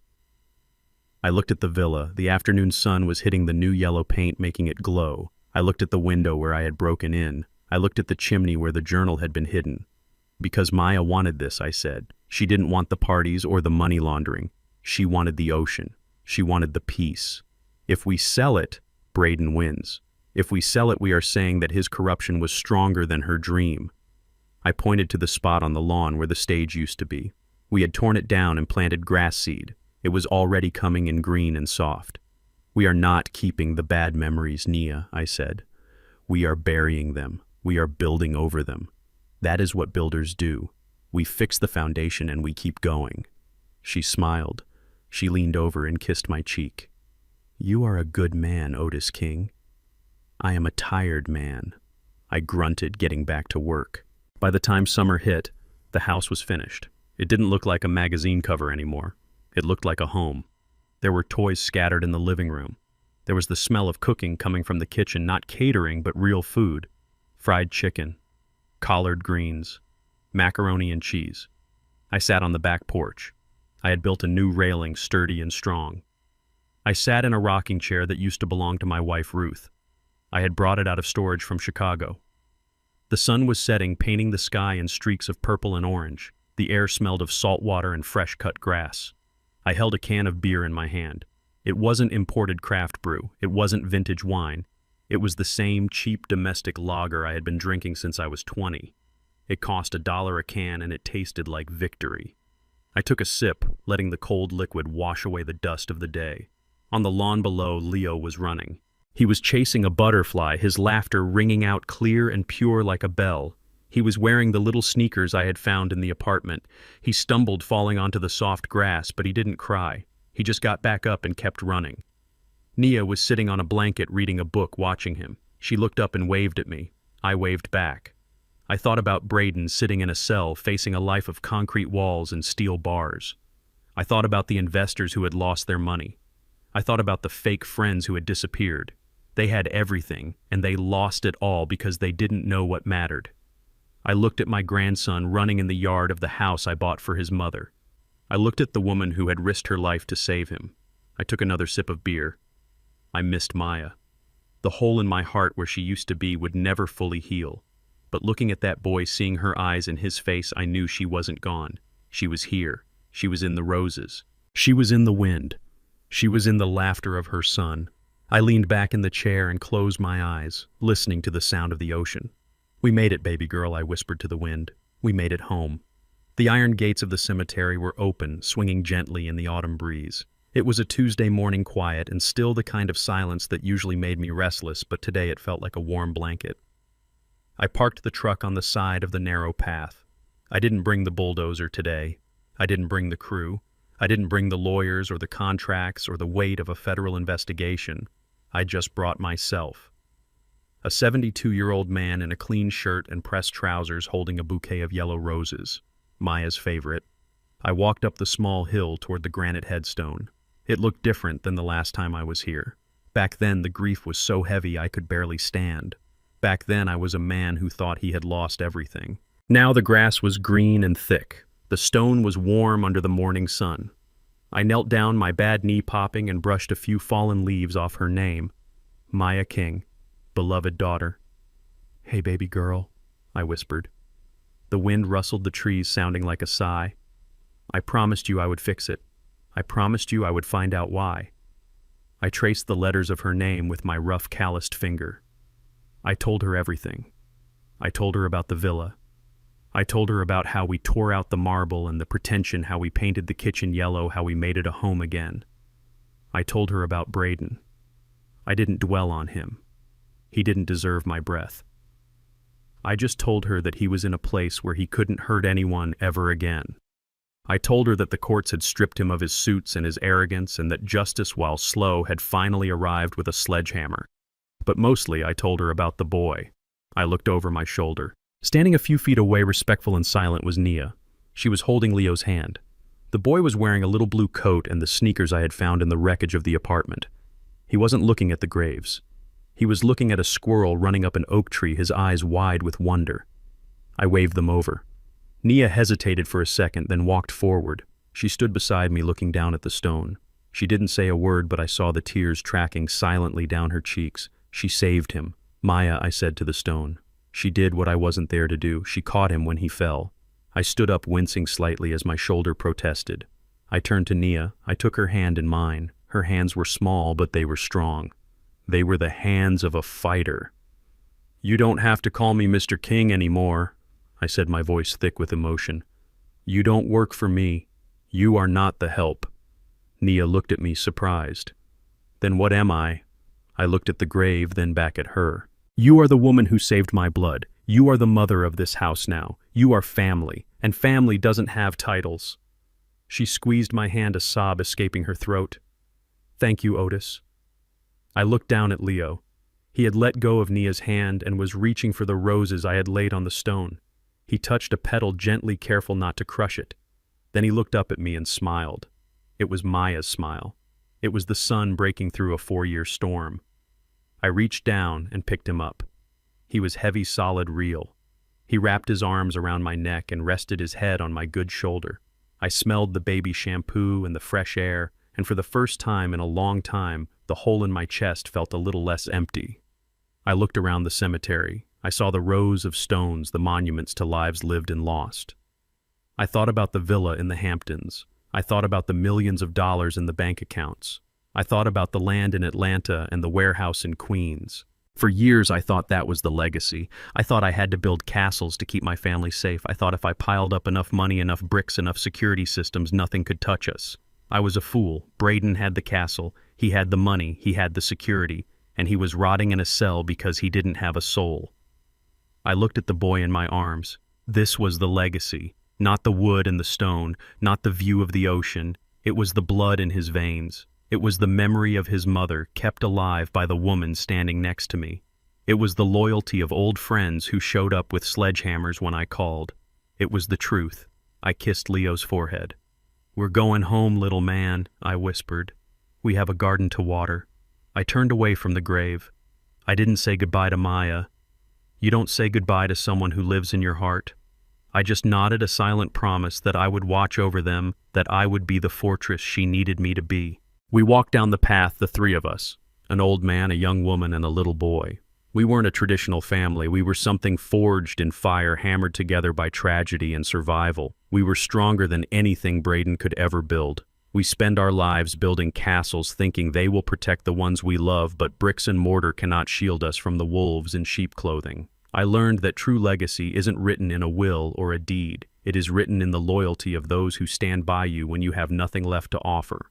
Blind trust is a luxury no parent can afford. Protect your legacy, but more importantly, watch over the people who carry your blood. Evil often wears the mask of family, but truth, like the sun, eventually burns through every lie. If you enjoyed this story and want to hear more about how we fight back when life tries to knock us down, please hit that like button and subscribe to the channel. It helps us share these stories with the world. And tell me in the comments, what is the most valuable lesson you have learned about trust? I read every single one. Stay strong, and I will see you in the next video.